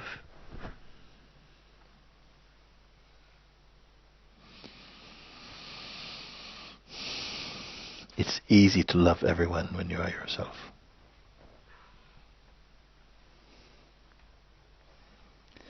Only then you see everyone as they really are. You see them as the self.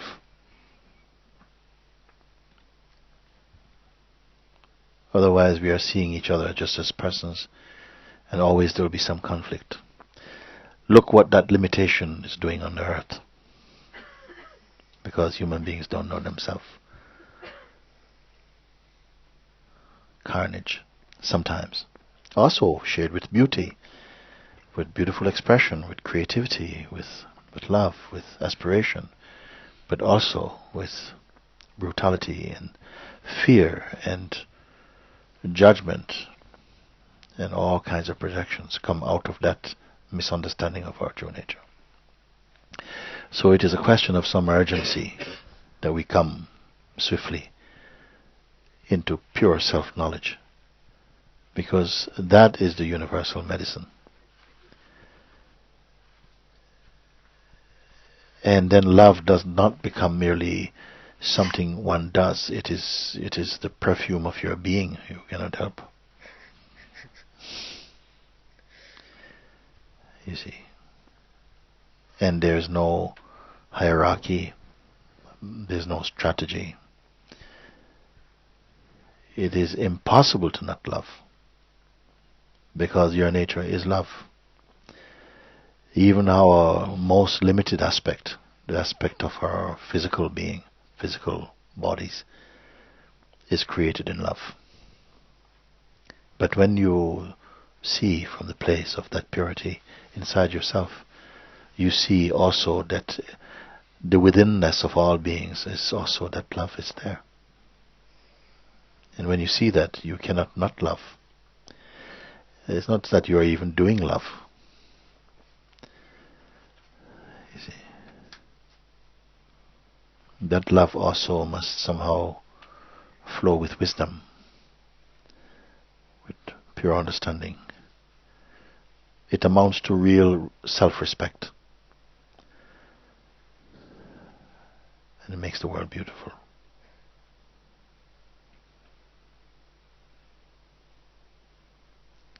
But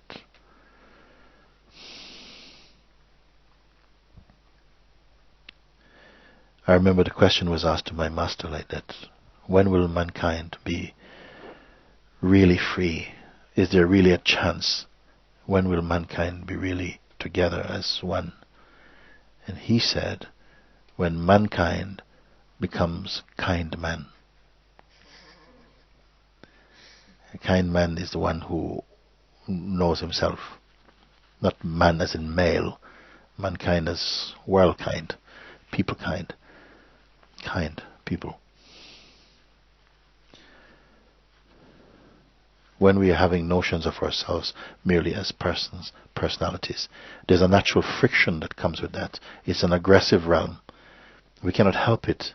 Even though you try and you aspire for what is good, you find yourself doing things which are unreasonable, excessive. You see. So therefore those who know, they encourage the rest. Come out of that limited view. Your present idea and concept of yourself is very shallow, it's not pure. You're not bound by any concept, you're not a concept. You are the observer, the perceiver, the user of concepts. Find out your true position. This is the advice they give to the world. But the world must receive it and embrace it. At the moment I don't see another way. The other way is really out of our hands. Hardships will come, and they match in proportion somehow the level of our own arrogance, will bring upon us some difficult times. But the difficult times will again sometimes help us to return to our natural state. Sometimes we have to create intense pain in order to free ourselves from the trap of arrogance. But the world is good. Because its origin is divine. It's not the way human beings see it. The human being, I say also the human being, is not the controller of the world or of consciousness. We ourselves are the expression of consciousness. We as body-mind entities, if we only refer to or believe ourselves to be the human being, Homo sapien or something, then we are ourselves only the expression of consciousness. At the same time, we are consciousness and beyond even that dynamic consciousness. But for that you have to look inside. And while we are under the influence of the mind, we are a bit afraid to look within. It's like a taboo. Like the mind is afraid to look within. Because what it will find there, it imagines will be something terrible, or it pretends to be. But what it will find there is freedom. It's an amazing game. One you only enjoy when you are being free of it. It's not cruel.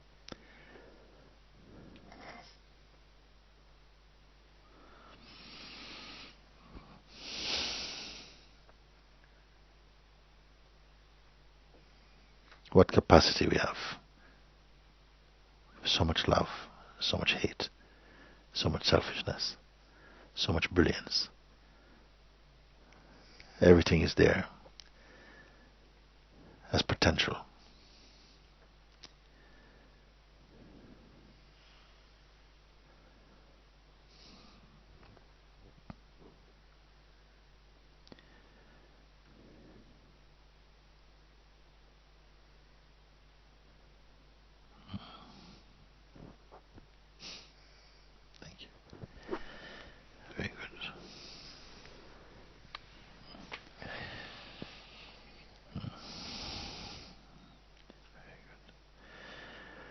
Thank you.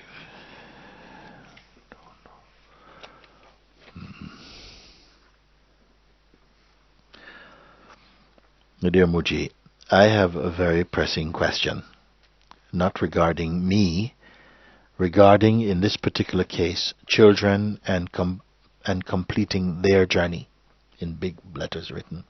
The question: how is it possible for a child born into a horrific, violent situation, physical reality, how is it possible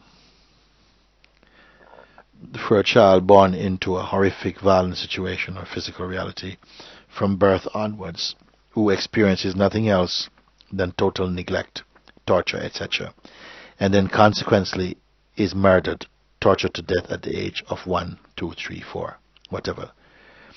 How do we do this to complete its journey? Maybe a question to pose in one of your satsang sessions on behalf of children. Love and compassion, Suzanne. Sometimes we suffer more on behalf of others than they do in actuality. Because we have so much projections, psychological, emotional, creative. We don't know anything about anybody, actually. We don't know anything about anything. We think we do. You think you can understand what is the experience of a human being in any particular situation. When I read this, I feel more that I'm reading something which is your projection than your experience. I don't know how it is. Do you say that people have not been abused and tortured? Of course they have. They have like that. But very often I read these things where we go always to the children. Right? The children. I have answered this question before.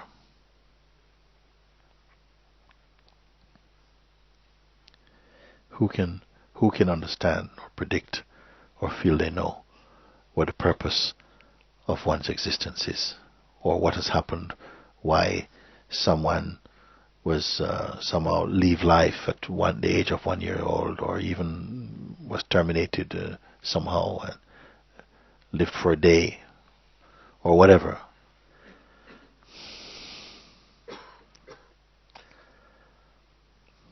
And how are you going to help them to complete their journey? Do you understand them even? Their life might be more auspicious than yours.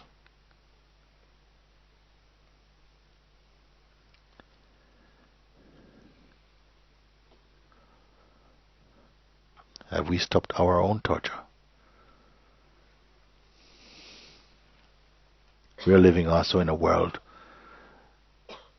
projecting so much upon it, judging so much about it, resisting so much, withholding your love, speaking out of spite and envy. And you're doing that for years.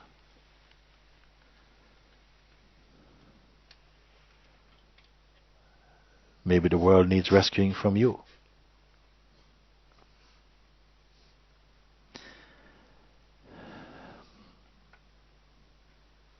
How is it possible? You first find your own self. Don't ask the world to wait. Look, I'm finding myself. I cannot give you a piece of bread. No. Do what you can. But even more urgently, if you see these things, feel these things, then you, rather than lamenting why, you find out who you are. Then you see perhaps what this life is, why these things must happen. But you see it from a truer place. Not merely just reporting, oh, this thing is happening, this thing is happening. Yes, we know. And some things, some people have to report. It has to be brought in front of the world authentically. And we must together share the way we respond to these things. But don't lose yourself in them. Use them instead rather to find yourself. Everything will become a part of your own sadhana. You see. But many people, they write things like that as though this is the reason why they don't follow spirituality. No, this is the reason why you should complete it. Don't follow it merely as a kind of habit, but really make use of go to the very heart of your spirituality and find out who lives here, who dwells here.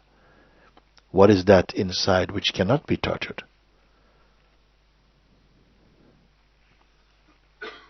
In the meantime, as alongside that, you help who you can.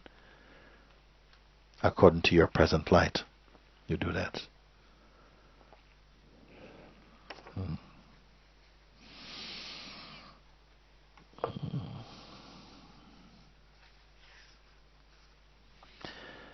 Dear Mooji, thanks for existing in this life. I would like to truly feel what it means when a master says, I know nothing. Does he mean he knows and experiences no thing, or just knows nothing, or both? Anyway, this is a question I have been asking for a long time. I sense that the true meaning of this statement is what can set us all free, understanding it at the very depth of our being not just conceptual, is what will keep us out of Maya and makes us remember who we truly are. Thank you for your time and kindness. Namaskar, Jean-Pierre.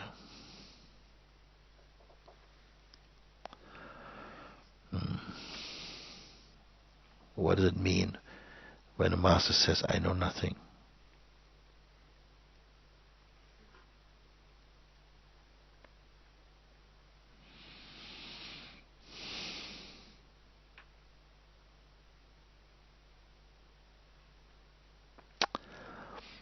I'm recalling now a statement that Sri Shankara made a long time ago.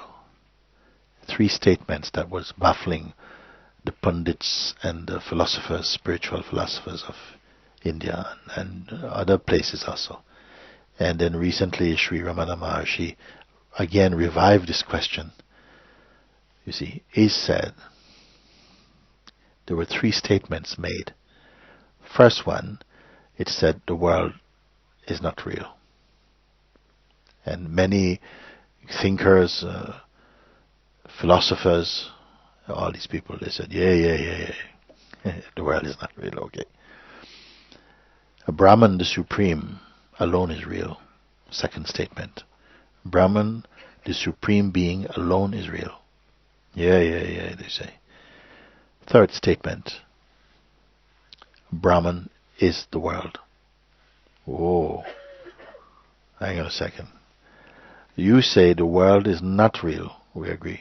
The world is not real. But he will be saying, on what basis would you agree that the world is not real? The world is not real. They say, yes, we accept the world is not real.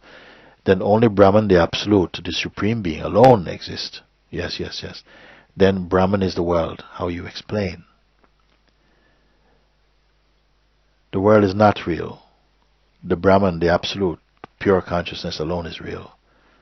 This pure consciousness is the world. Then Sri Bhagavan, he himself answered. He says that the world does not exist independently as is perceived in the mind of the human being who perceive himself or conceive himself to be independent of the world. The world is not real like that. It's not a thing floating in space by its own existence. Brahman, the Absolute, the totality, that alone is real, he say. It's only then that Brahman itself, the world, as is being expressed, as the expression of Brahman, that is real. Meaning what? It is real, but it is temporary in its manifestation. This is what he say. Independently as the world, it says it does not exist like that. This is how our minds are thinking that the world is like an object. The earth is an object. Who perceives the world? And what is a world, Myself, I'm saying, there's only one earth, but there are billions of worlds. Because in each body, a unique perspective or projection of a world is formed, shaped by our own projections, our desires, our favorites, our memory, attachments, aspirations. You see, conditioning. Shape and perfume the world that we then perceive to be real. Then we encounter other beings who have a different perception, different conception. And then you're challenged to say, well, actually, maybe it's only the way I see it, which is in fact what it is. Or the world according to you. That world does not exist.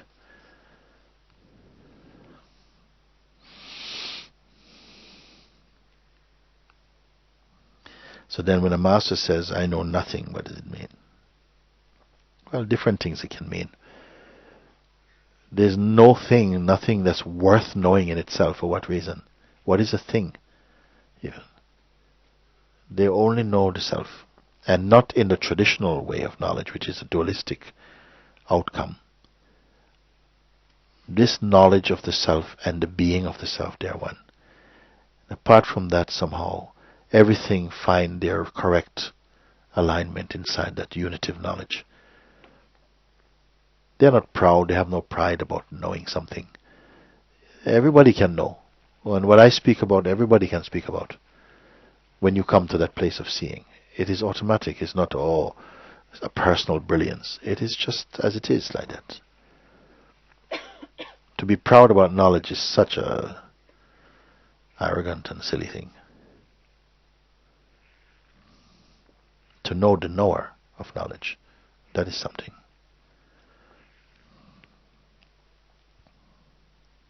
Now, this question has been asking for a long time. I sense that the true meaning of the statement is, what can set us all free?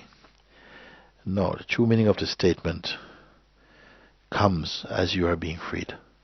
You come increasingly to see. The only way of looking at it, really, irrefutably, is when you are being set free from all the collections of concepts that we've been embracing which are not in service to the truth. When all of that is falling away, you come in naturally into a truthful perspective, if you want to even say that.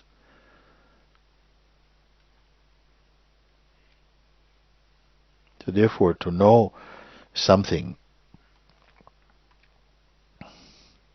without knowing who you are, Sri Ramana Maharshi, he calls it learned ignorance.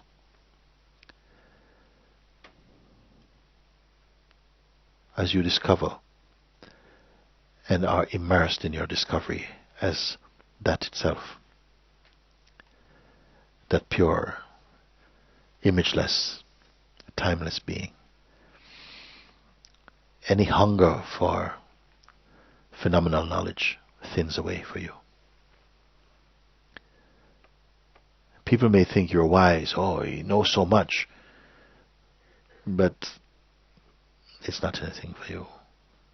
If there is something, it's only that through what you share, others find that it's a key to their own liberation. Just a guidance, not for pride, but just to facilitate a pure recognition of the truth inside the heart. That's for all this reason you may call knowledge. Very good.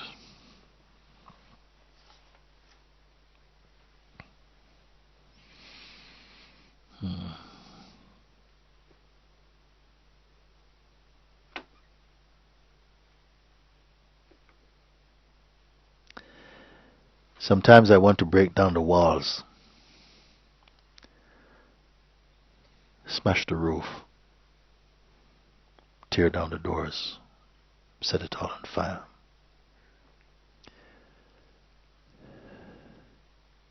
If you let me.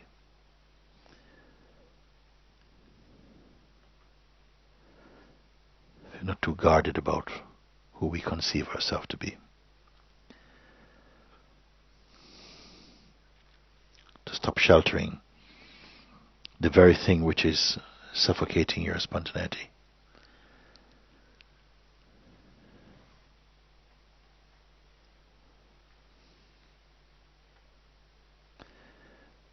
To be rid of the claustrophobia of egoic thinking. You don't want to? Shelter. That's very good. To be open is to be open like your whole life becomes a yes. A yes, I am up for this. I am up for this. I don't want to dictate my version of my own mind's projections. This will not do. Rid me of ego, of all my own mind's fabrications, and merge me in the truth. Such a request cannot be disregarded. To stop feeding the mind with all this stuff, junk food. Learning, but not experiencing. You have to have an attitude to throw yourself into the full fire and not to want to salvage anything. To be that open. To fully come alive.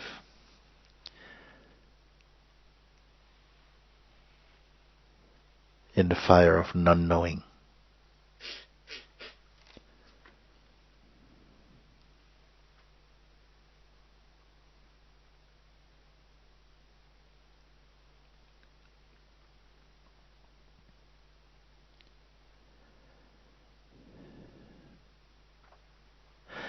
I was telling not long ago, a few days ago, about this thing that happened. I came from India one time, a few years ago, and I brought back a beautiful box of camphor. Did I tell you that last week? Yes? I brought back, I found in Varanasi, this beautiful packaged camphor, because usually when we buy camphor, we have some here, you buy just in a bag, like this. But this was a beautiful package of camphor. Each one was like a little... a little block, and they seemed like they were all hand rolled and pasted, and beautiful. Each one has its own beautiful packaging, and a box had like about 50 of them in there. And I brought this back, lovely decoration and everything. Came back to London, put it in my cupboard, and forgot about it like everything else. Went on. One day a friend came, and we wanted to do a little thing. She says, "You have some camphor?" I said, perfect time to use this beautiful camphor, you see. I went into the cupboard, I found the box right there. I picked it up like that, used a knife and opened the seal, got inside. All the packages beautifully there, but no camphor. Not one tiny piece of camphor. Everything had just evaporated. No fire, no match. Normally you put the match, it's already burning, burns without any residue. But this one burnt without fire. It just vanished.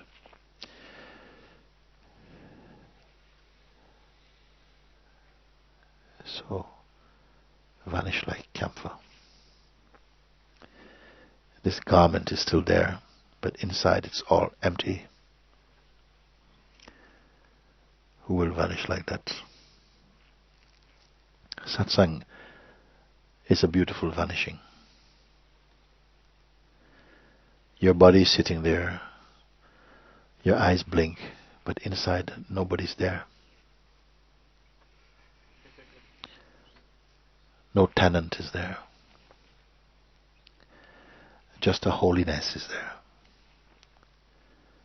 That which carried a story, a history, an obsession, that is not there.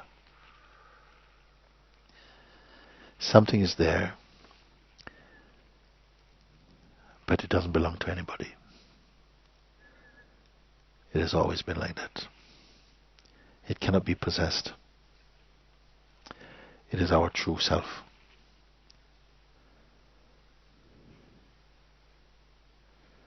And somehow it is absorbing this bad smell of an ego.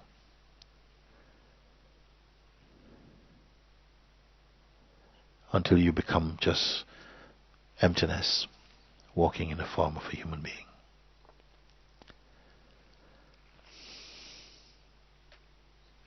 You want to come? Okay, or let him come. Jai, you can speak of there. Come.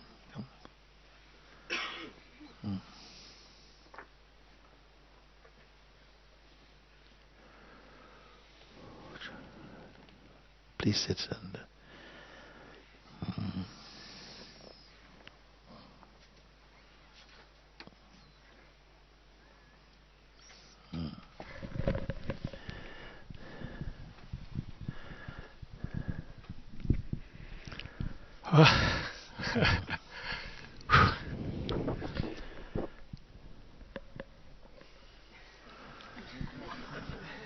Your mother's seen your bald head.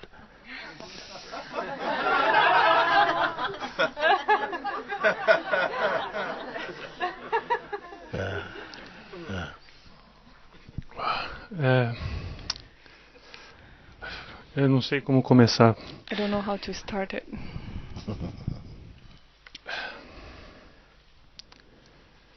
desde o ano anterior que eu estou querendo vir. Since last year I want to come here. Mas como que eu vou se eu não percebo inglês? But how can I go if I don't speak English? Like this. Mas era e tentando vir, mas ao mesmo tempo alguma coisa me dizia assim, mas você não deve ir porque você não vai entender nada. So I was trying to come, but at the same time something would tell me, but you should not go because you're not going to understand anything. E eu escrevi uma vez para Jaya, acho que foi. And I wrote one time for Jaya. E Jaya? Yes. E ela respondeu, eu achei incrível. And she answered, and I found it amazing. E eu escrevi dizendo que uma vez a minha professora de filosofia me disse o seguinte. So I wrote saying that one time my philosophy teacher told me. Porque eu perguntei para ela, mas como que eu vou encontrar um mestre um dia? I asked her, how can I find a master one day? Ela disse, se você der 2 passos, ele vai dar 4 em sua direção. She said, if you take 2 steps, he will take 4 in your direction. Eu não acreditei muito. I didn't believe her much. Eu fiquei um pouco confuso com isso. This left me a bit confused. Mas ao mesmo tempo eu percebia o que ela queria dizer. At the same time I could see what she was trying to say. E, enfim, depois quando eu descobri, assim, procurando na internet, uma pessoa me disse sobre Mooji, aí eu fui procurar para conhecer. So then, like this, looking for something on internet, someone told me about Mooji, and then I started to search just to know what was about. Eu vi, aí falei, é isso. And then I saw and I said, oh, that's it. Mas aí veio o dilema que era como aí eu escrevi para Jaya, ela disse assim, olha, o Mooji disse para você ir vendo os vídeos. So that came the dilemma, and then I wrote to Jaya, and she said, listen, Mooji said that you should watch some videos. Aí, tá bem, tudo bem. Aí eu escrevi para ela dizendo, eu já vi muitos. So he said, okay. I wrote back saying, I've seen many.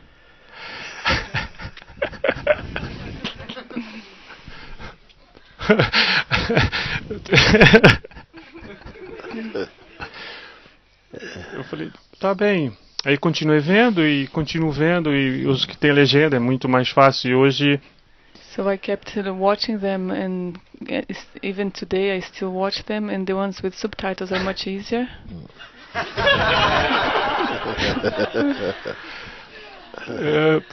Tá sendo um dilema. Eu não percebo nada. And it has been a dilemma. I don't understand anything. Mas eu pretendo, hoje eu queria falar, eu queria vir até aqui, para ficar próximo de ti, para poder ver de perto, não ver na tela do computador. Então eu acho que mesmo não entendendo, eu queria. So today I wanted to come here just to be close to you, to be presentially with you, not through the computer screen. So today. Então eu não queria deixar passar, porque eu não sei o que pode acontecer outro depois. So I just didn't want it let it pass, because I don't know what can happen tomorrow. Porque eu não sei o que vai ser amanhã, então. I don't know what is going to be tomorrow then. Eu não poderia deixar passar essa oportunidade de estar próximo. I could not let pass this opportunity of being close to you. E para mim já tá bom assim, gostei de estar aqui já próximo. And for me, it's already good to like this. Yes, I'm loving so much to be close to you. Yes, yes.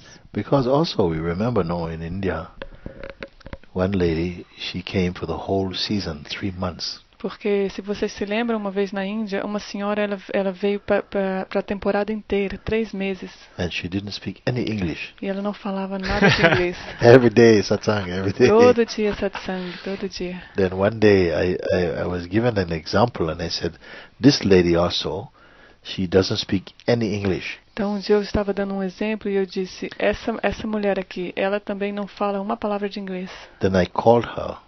E aí eu a chamei. And I asked Tara to please translate. E eu pedi a Tara que traduzisse. Ela era da Itália. I asked her, why do you come? E eu perguntei para ela, por que você vem? Every day you come. Todo dia você vem. You don't speak any English. E você não fala nada de inglês. Nobody's translating for you. E ninguém está traduzindo para você. Why you come? Por que você vem? She says, I have to come. Ela disse, eu tenho que vir. Because when I'm here, I don't understand every word you speak. Porque quando eu estou aqui, eu não entendo as palavras que você diz. But something is changing inside me. Mas algo está mudando dentro de mim.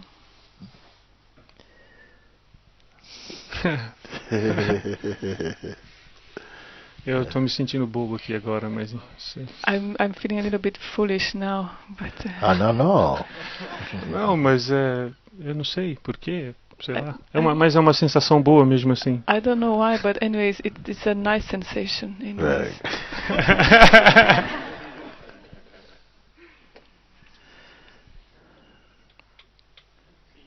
I'm very happy that you came. Eu estou muito feliz que você veio.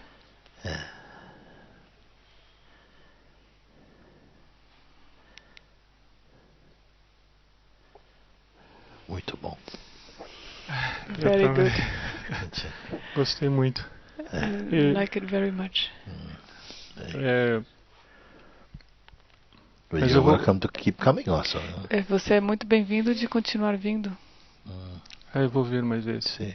Mas eu vou continuar vendo os vídeos ainda que eu gosto muito. And I also keep watching the videos that I like very much. Yes.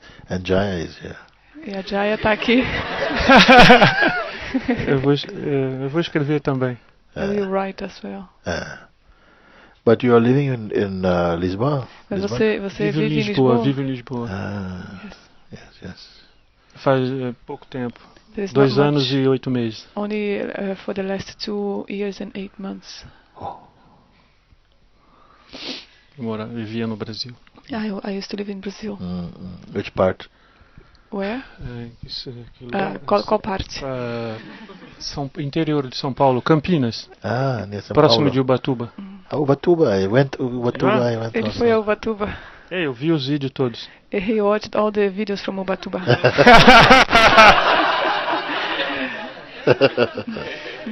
Só uma pena que não dá para ver mais porque não tem legenda os outros. Yeah, it's a pity that he cannot see more because there's no subtitles. Aqui do monte. From here. Yes. Não há legendas ainda. There's not yet subtitles, he said. Jaya will do some. A Jaya vai fazer alguns. Bom, muito bom. We just agreed. A gente acabou de concordar nisso.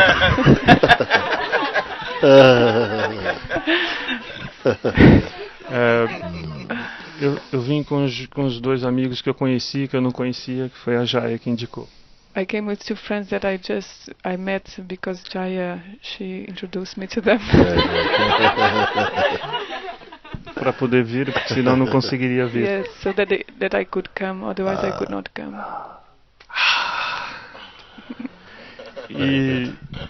Mas eu tinha uma certeza que quando eu encontrasse Mooji de próximo, eu tinha certeza que era isso mesmo. But I was sure that when I meet Mooji like closely, I was sure that it was gonna be like this. Como eu vejo nos vídeos assim. Like as I see in the videos. Very good. Muito bom. Muito bom. Very good. Thank you very much.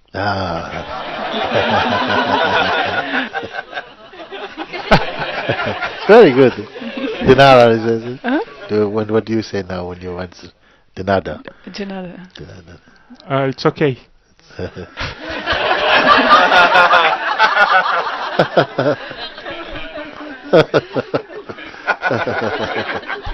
Muito felice. Very good. Thank you.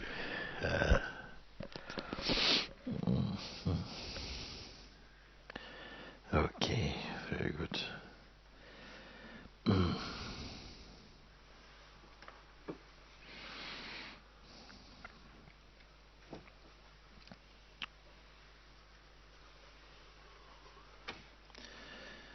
So as we're about to close, maybe we just spend just a moment just being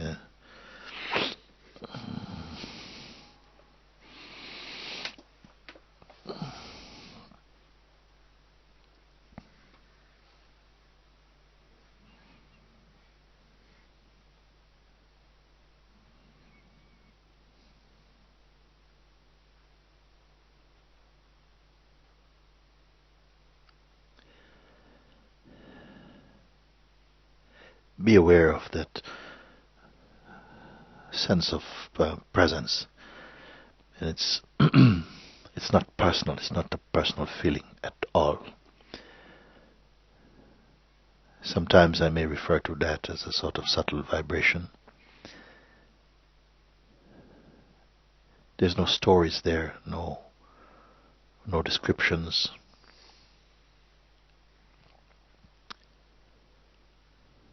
There's no mystery. There's no future, no time, no past. Just a simple feeling of being.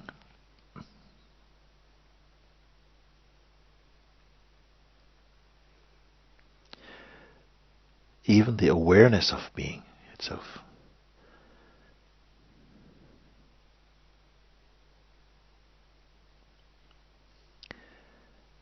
You may have the feeling that, but you have no shape. Your gender is not relevant here. Your background as a person is not relevant. It's not this, it's not this. There are no data here.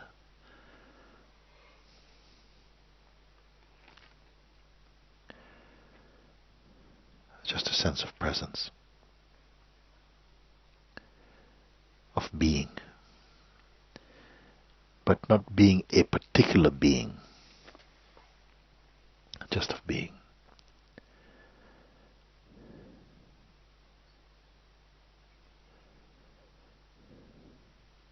It is effortless. It has no motives.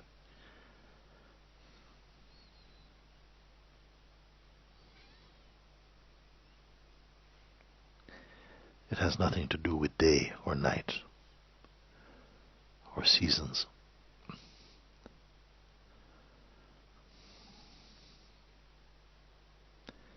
It is not a friend.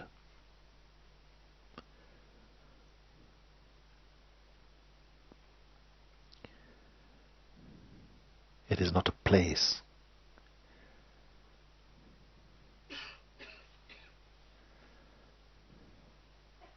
There are no words in any language, in any dictionary, that contains it or conveys it.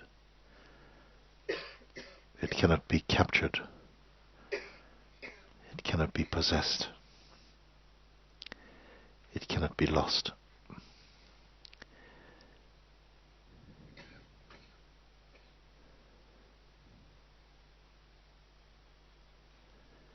The one who finds it becomes it.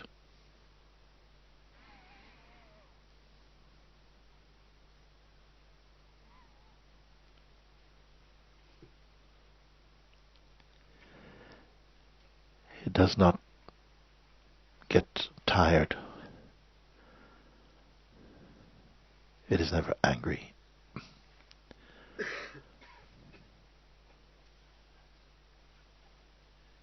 It has no concept such as future or past. It is not memory. It doesn't know the concept of spirituality or religion.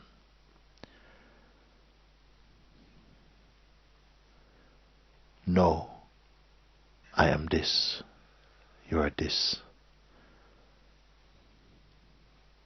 You didn't become.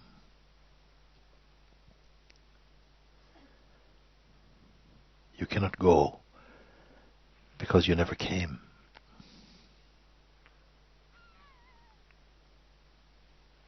You cannot reach because it is distanceless.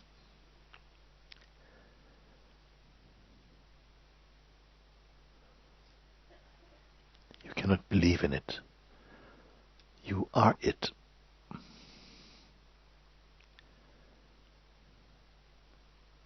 It cannot be shared because everywhere it is.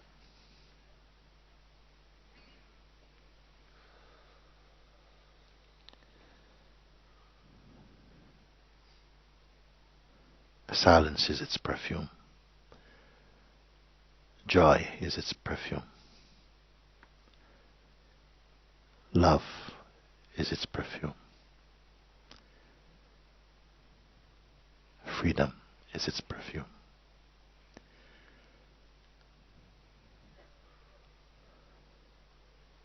All-encompassingness is its perfume.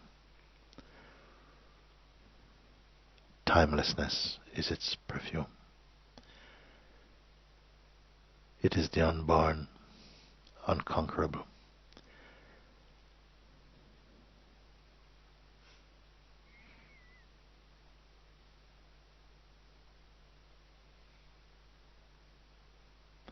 Know yourself to be this.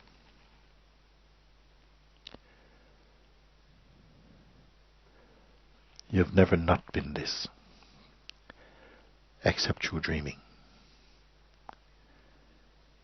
And all dream is only for a time. But yourself is timeless.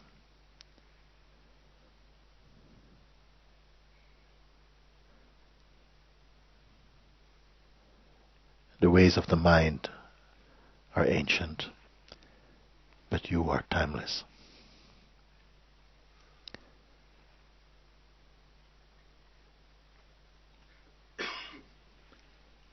Acknowledge this deep within your being.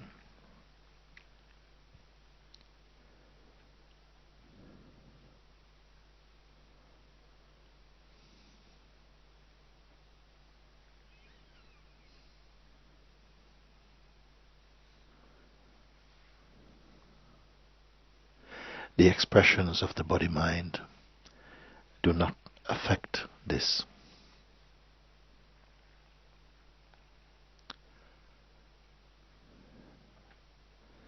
Knowing this inside your heart, you become like space, moving about in space.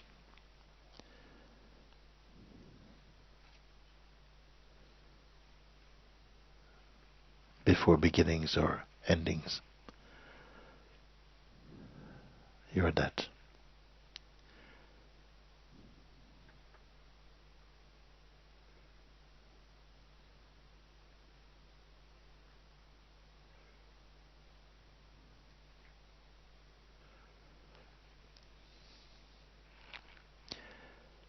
It is not a fragrance that can wear off.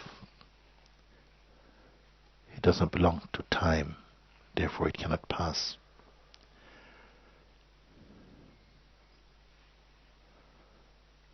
It is immutable.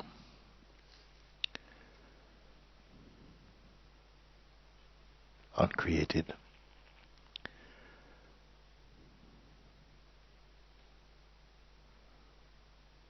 Ineffable.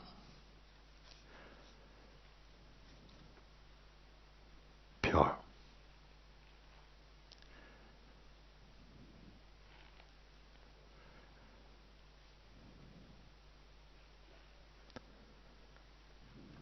may the seeds of pure understanding, leading to complete recognition of our own timeless being, may these seeds germinate and sprout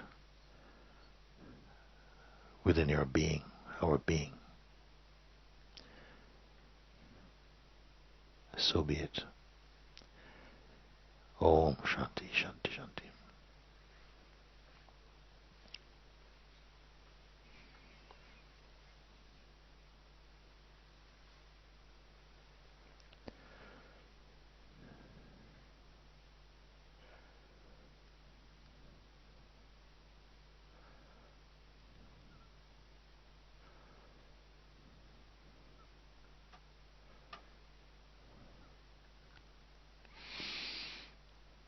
So may your heart's deepest desire, your truest longing, be fulfilled.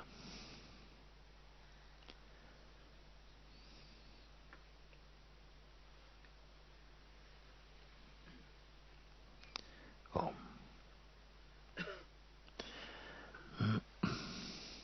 Okay.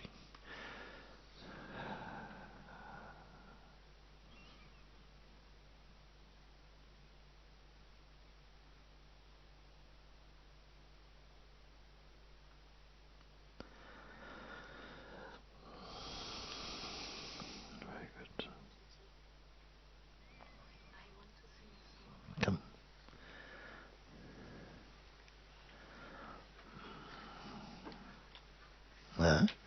You want to sing a song for me? Yes. Sit.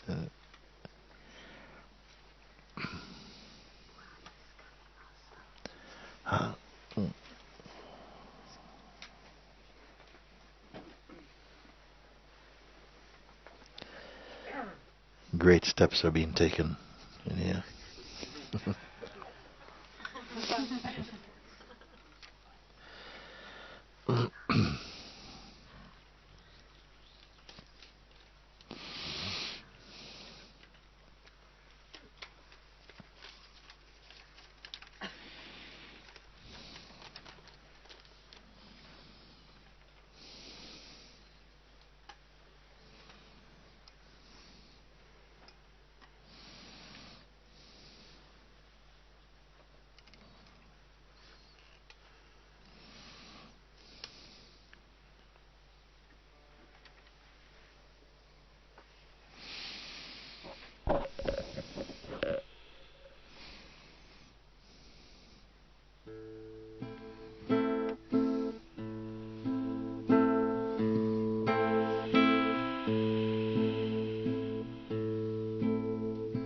How many lifetimes I prayed to find God, practicing something. Oh shit. Start again. Sorry. It's very good to come.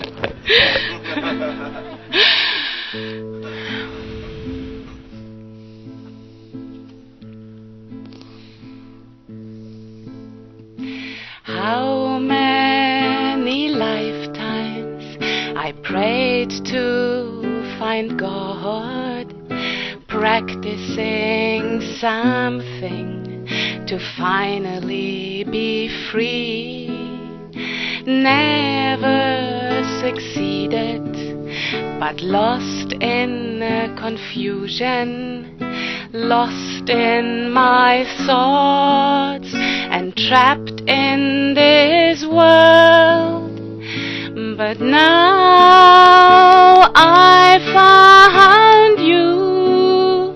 You showed me the truth, which always was here. You opened my heart and set me free to eternity.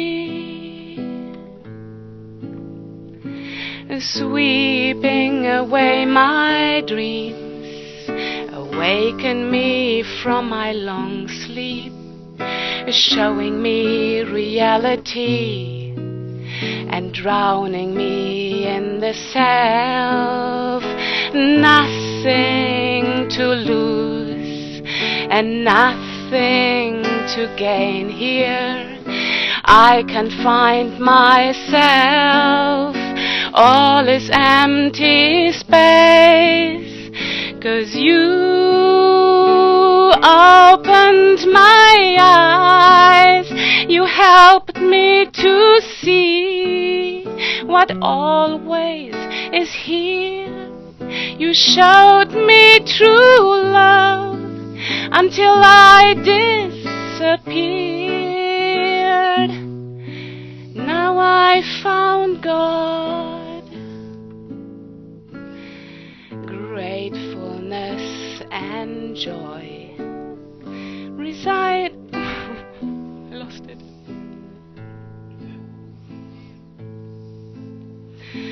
Gratefulness and joy residing now in this being, open to life and without fear, with God in my heart and all around me.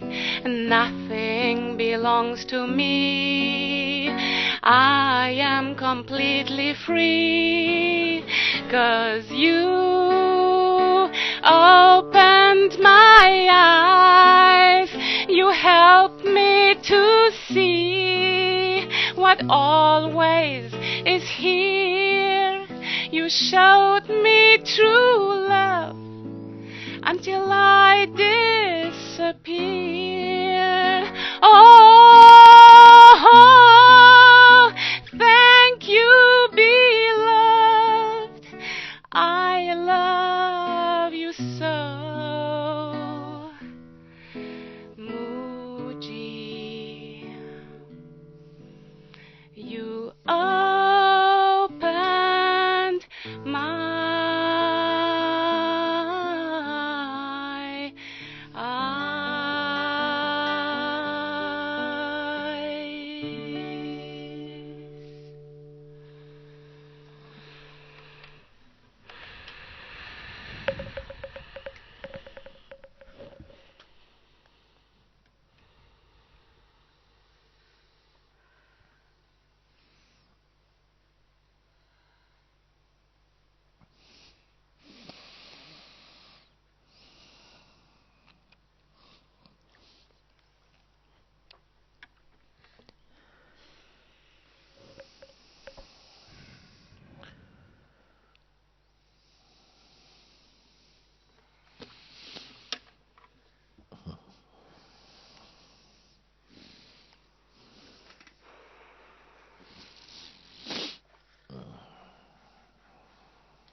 I'm very happy because in what has taken place here, that someone breaks through this mist of delusions and comes home to their own pro self. And I'm happy that this takes place and that others bear witness to that, so that we know that this is not a spiritual trip or a fantasy, but that every day, every conversation, every moment that we spend together is to serve this purpose. And I cannot think of a better way for human beings to spend time together than to break out of this, the limitations, the limiting chains of this egoic conditioning, and to come home. Don't postpone. Make use of your time. Find this knowledge while your body is warm, and live the rest of your existence in this body in joy and freedom. Why not?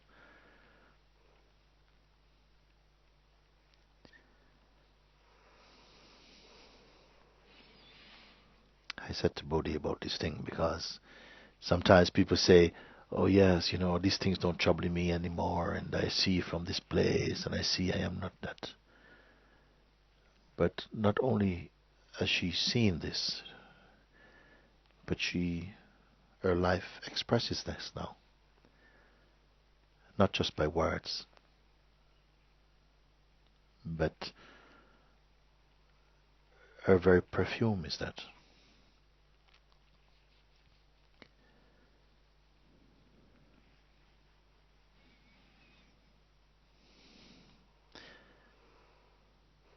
I don't believe one being every 200 years, every 50 years, every 2,000 years. No. We're all this. We're all this. No one is so bad to not be this, or is so good to be this. We are choicelessly this. Only thing is to break through this spell of conditioning. And satsang is consciousness's gift to itself, to provide a mirror through which it can gaze again into its timelessness. And you are called by some power to bear witness to this truth inside your own heart.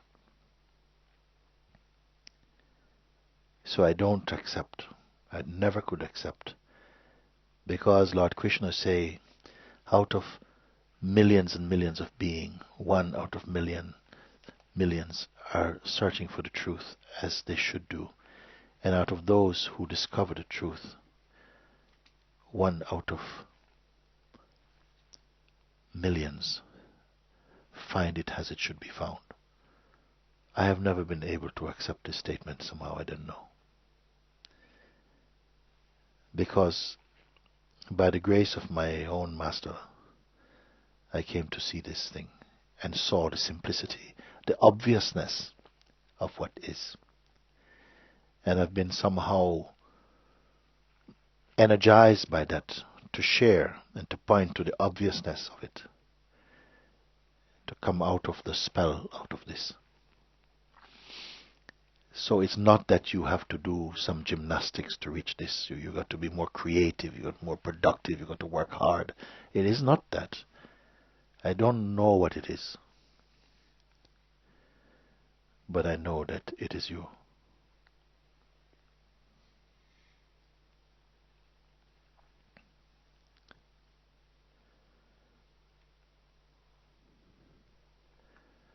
So I am deeply happy, but I'm not satisfied yet.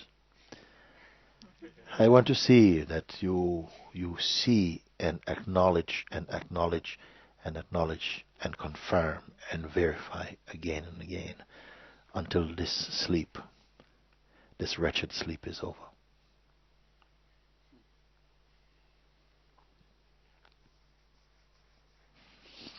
Okay. Thank you.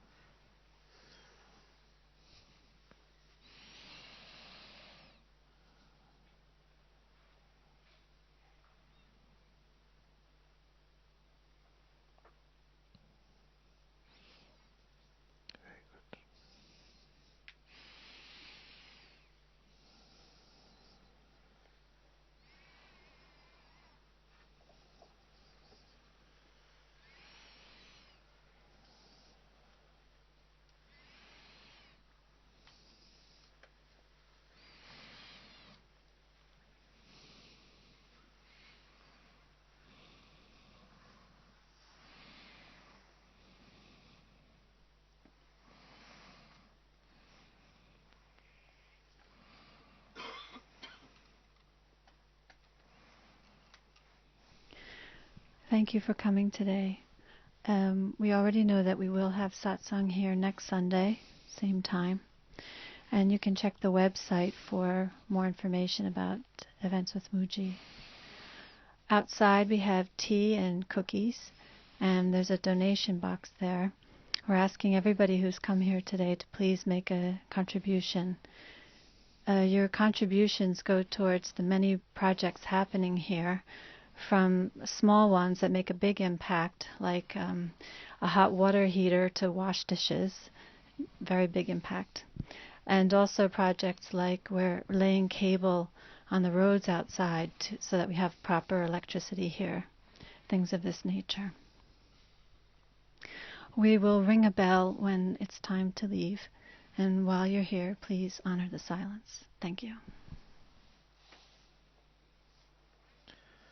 Thank you. Yesterday I wrote it down actually, because I went down to the Zen pond,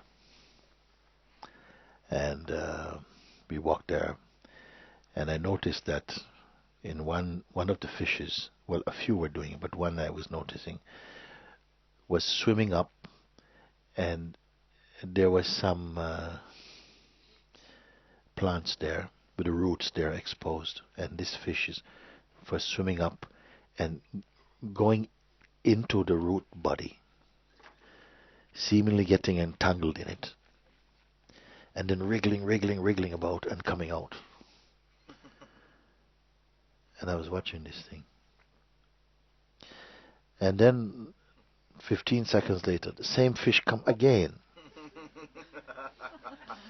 And wriggling. And feeling like it's stuck. And then wriggling. And then coming out again. And I said, isn't that what we are doing also? Isn't it?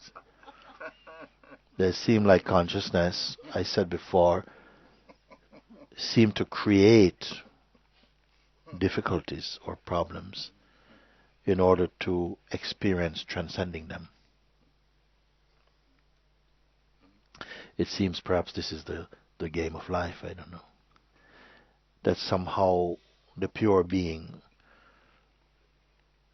enters this realm of experiencing with these bodies, and then believe itself to be these bodies, and experience all kind of difficulties in order to transcend this by waking up to the reality of its own true nature. But it's been a long sleep. But then, what is time for it?